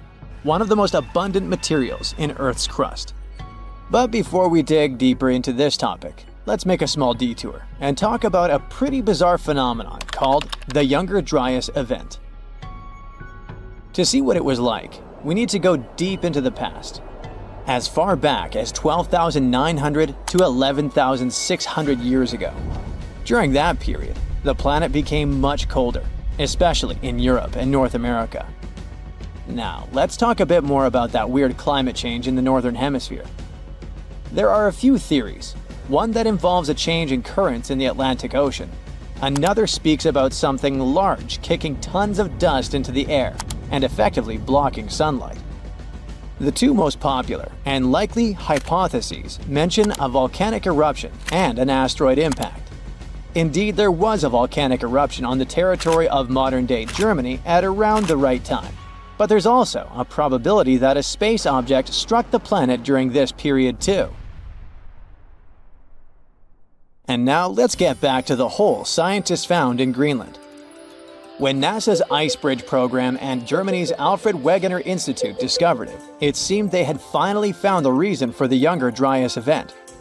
But was it really an asteroid that created that impressive pit and caused temperatures to drop all over the Northern Hemisphere? To test this theory, the researchers needed quartz. The thing is, in its pure form, quartz has a very simple structure. It's made from interlocking silicon-oxygen tetrahedra. Efficient and so pretty. Just look at these six-sided prismatic crystals. Since its structure is so simple and the components are so common, you can find quartz almost in any rock on the planet. At one point, magic happens. Larger rocks erode away, pushing out tiny bits of quartz sand.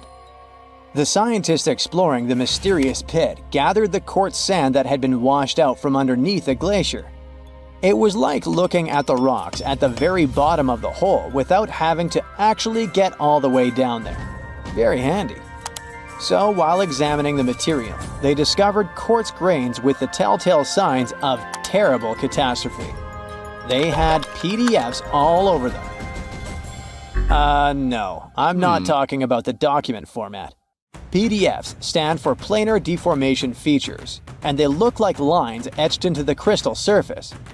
These lines are a sign that you're holding shocked quartz. It forms under immense pressure, when the internal crystals are pushed out of alignment. But the most exciting thing here is that shocked quartz only appears under the influence of powerful forces, like massive impacts or terrifying explosions. In other words, finding this poor shocked quartz under the Hiawatha Glacier could be much needed proof that the hole was an enormous impact crater that formed when something equally enormous crash-landed there. Based on the size of the crater, this space object probably was a bit more than a mile across, which is twice the height of the Burj Khalifa Tower in Dubai. A meteorite that big would have looked 3 times as bright as the sun when traveling across the sky, and it would have hit Earth with an immense force. The impact would have been so great it'd have vaporized rock and thrown debris for hundreds of miles away. The sky would have filled with dust. It would have dimmed the sun and led to a temperature drop all over the planet. And guess what? The last part about decreasing temperatures got the researchers super excited, because it opened up a possibility that the impact could have been connected to the Younger Dryas event. To prove this idea, scientists decided to use quartz again. They examined it more closely, trying to date the impact. Well, they were in for an even greater shock. The Hiawatha crater turned out to be not 12,000, but 58 million years old. On the other hand, the researchers were disappointed that they hadn't been able to confirm their theory. The crater couldn't explain the Younger Dryas cold snap, but on the other hand, it was still an amazing discovery. Now, get ready for one final twist to this story, and it revolves around quartz again. Other scientists have recently discovered more deposits of shocked quartz all over what is now the eastern USA. It was hiding in sediment layers dating to just before the Younger Dryas. Interestingly, there aren't any craters around those sites whatsoever. But quartz can't lie. It provides evidence of a powerful explosion. It makes scientists think that their impact hypothesis might still be true, but instead of a collision, it could be an airburst. A massive comet could have broken up while entering Earth's atmosphere around 12,000 years ago, and the fragments could have exploded before reaching the ground.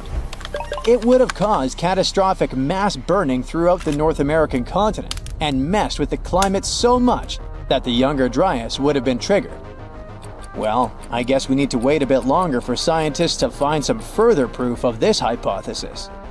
But it doesn't mean we don't have any more curious phenomena to explore in Greenland. Take these fascinating holes. They sure are kinda smaller than the monster we were talking about. They're called moulins, and they carry surface meltwater all the way down to the base of the Greenland ice sheet. And they have prepared some surprises for us too. Apparently, they're way larger than we previously thought. That's what a recent study based on observation and first-hand exploration claims. Even more interesting, this high volume might influence the stability of the ginormous ice sheet in question, as well as the speed at which it's sliding towards the sea. Researchers think that increased water depth and pressure inside moulins might lubricate the base of the ice sheet, making it move faster. You know, the way an ice cube slides more easily on a thin film of melted water. Until recently, we knew too little about the real size of moulins and how much water they can hold. But now, we know that moulins can be giant. The team made 2 trips to the Greenland ice sheet in 2018 and 2019. And during each of them, they used ropes and climbing equipment to drop around 330 feet into 2 separate moulins, almost touching the water's surface. Those who did it described the experience as intimidating. Picture this. Your back is over the edge. All you see is bluish ice going down and blurring into blackness. And the only thing you hear is occasional sounds of crashing ice. It must be extremely unnerving.